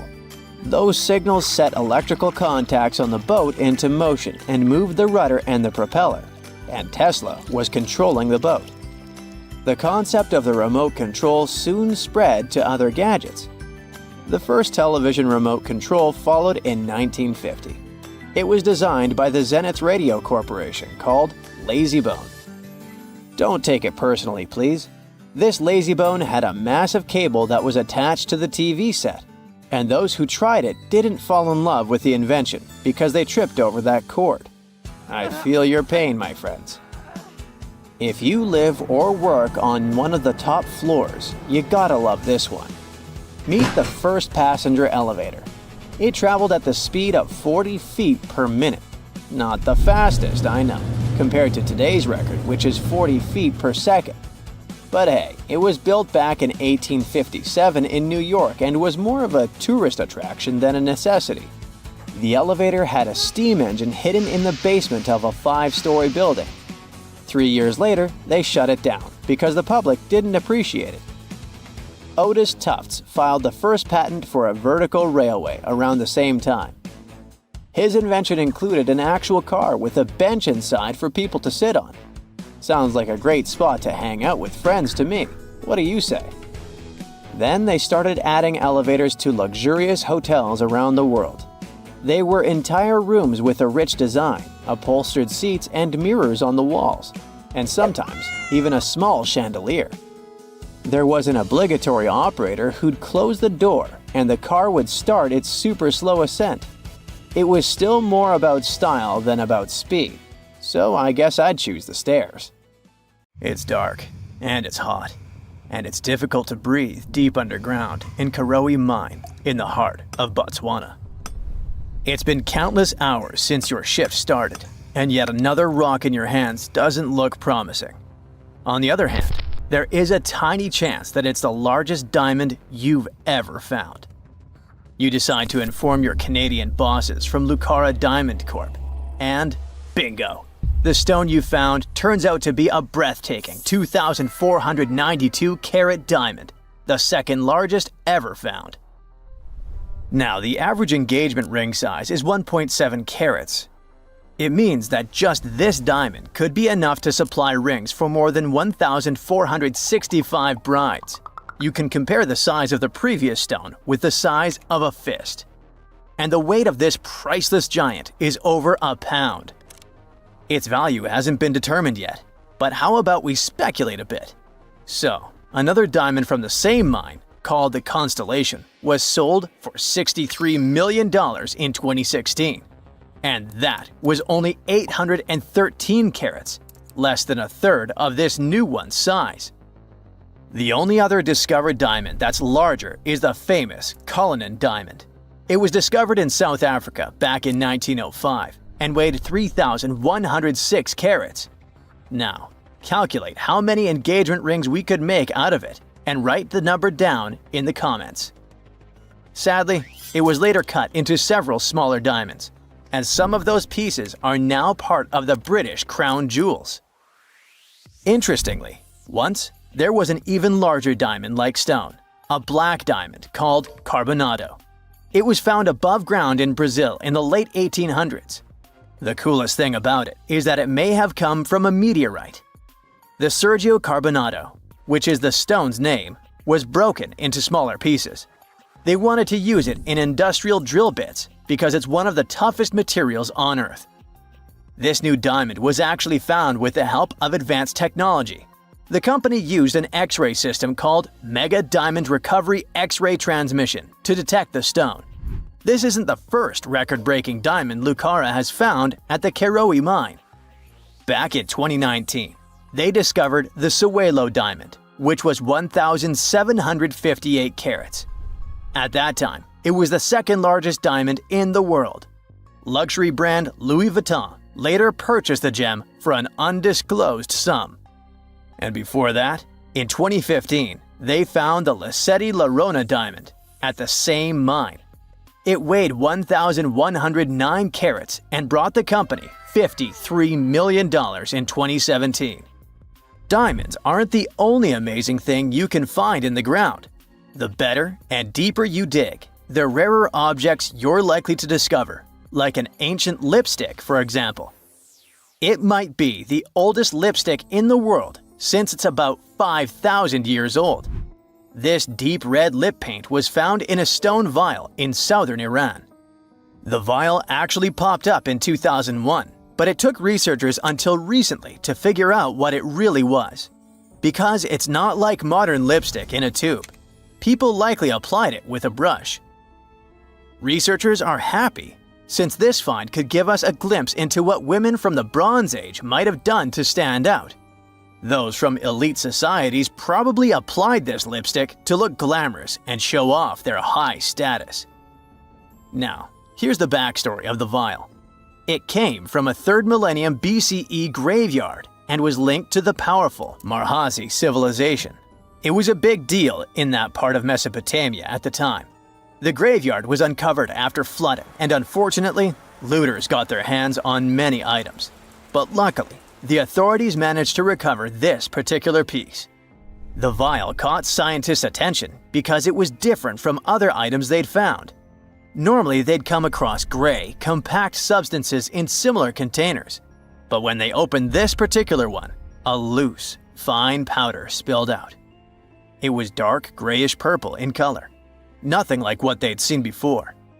When the researchers analyzed the powder, they found out that it was made with hematite, which gave it a rich, deep red color. It also had other ingredients like vegetable oils and waxes, making it really similar to what you'd expect in a modern lipstick. Apparently, back in the Bronze Age, makeup was a sign of luxury and superior status in that area. It showed off wealth and power, especially in elite circles. By the way, the researchers don't want to claim for sure that this is the world's oldest lipstick, because who knows? Something older might turn up someday. How about we move to Bulgaria right now and do some digging there? Wait, there's no need to take a spade and dirty your hands. An amazing discovery is already waiting for you. There they found a large marble statue. It's almost 7 feet tall, which might depict Hermes, a Greek deity. But the craziest thing is that it was buried in an ancient sewer for around 2,000 years. The statue is in really good shape, especially the head, which is super well preserved. There are some cracks in the hands, but overall, it's in surprisingly great condition, according to the scientific director of the excavation. And here's how they found the statue. The team was doing a routine dig in southwestern Bulgaria, near the Greek border. This area used to be part of the ancient city of Hyperdrive, which dates back to the 4th century BCE. While digging, the researchers stumbled upon the statue's marble foot. From there, they carefully uncovered the rest of it. It was a total surprise for them, since they didn't expect to find anything like this. Right now, the team is working on safely removing the statue from the sewer. It's really heavy, so they're using a crane to lift it out and transport it to the History Museum in Petrich. Once they restore and conserve it, the plan is to put it on display. Experts are very excited about this find. It could teach us more about the local culture in Hyperdrive, which isn't a very well-known ancient site. Now, if you're dreaming of making discoveries like this one but don't have a degree, don't lose heart. Even an amateur can make a scientific breakthrough. For example, you could find a Roman dodecahedron. It's this weird, mysterious 12-sided metal object about the size of a grapefruit, and no one really knows what they're used for. Historians have been scratching their heads about these things for centuries. This particular dodecahedron was discovered last summer in a farmer's field near Norton Disney, about 35 miles southeast of Sheffield. A group of volunteers had already found Roman coins and brooches in the area, so they knew the field might hold more treasures. A geophysical survey had shown areas underground where the Earth's magnetic field was disturbed, hinting that something might have been hidden there. The team started digging trenches during a 2-week excavation. On the second to last day, in Trench 4, someone spotted the dodecahedron. Richard Parker, the group's secretary, was nearby making tea when he heard the shout. He said they were all shocked because they hadn't found much metal, and then, boom, that awesome artifact simply popped up. The extra cool thing about that dodecahedron was that it was complete, which is rare. Many others found before were broken or incomplete. Plus, it's larger than usual. Roman dodecahedrons can be as small as a golf ball, but this one is closer to a grapefruit. Now, the dodecahedron is on display at a local museum. So far, over 100 Roman dodecahedrons have been found in northwestern Europe, mostly in former Roman territories like the Gallo-Roman regions. They date back to somewhere between the 1st and 3rd centuries CE. Each one is a hollow metal shell, usually made of bronze. It has 12 faces, with differently sized holes on each face.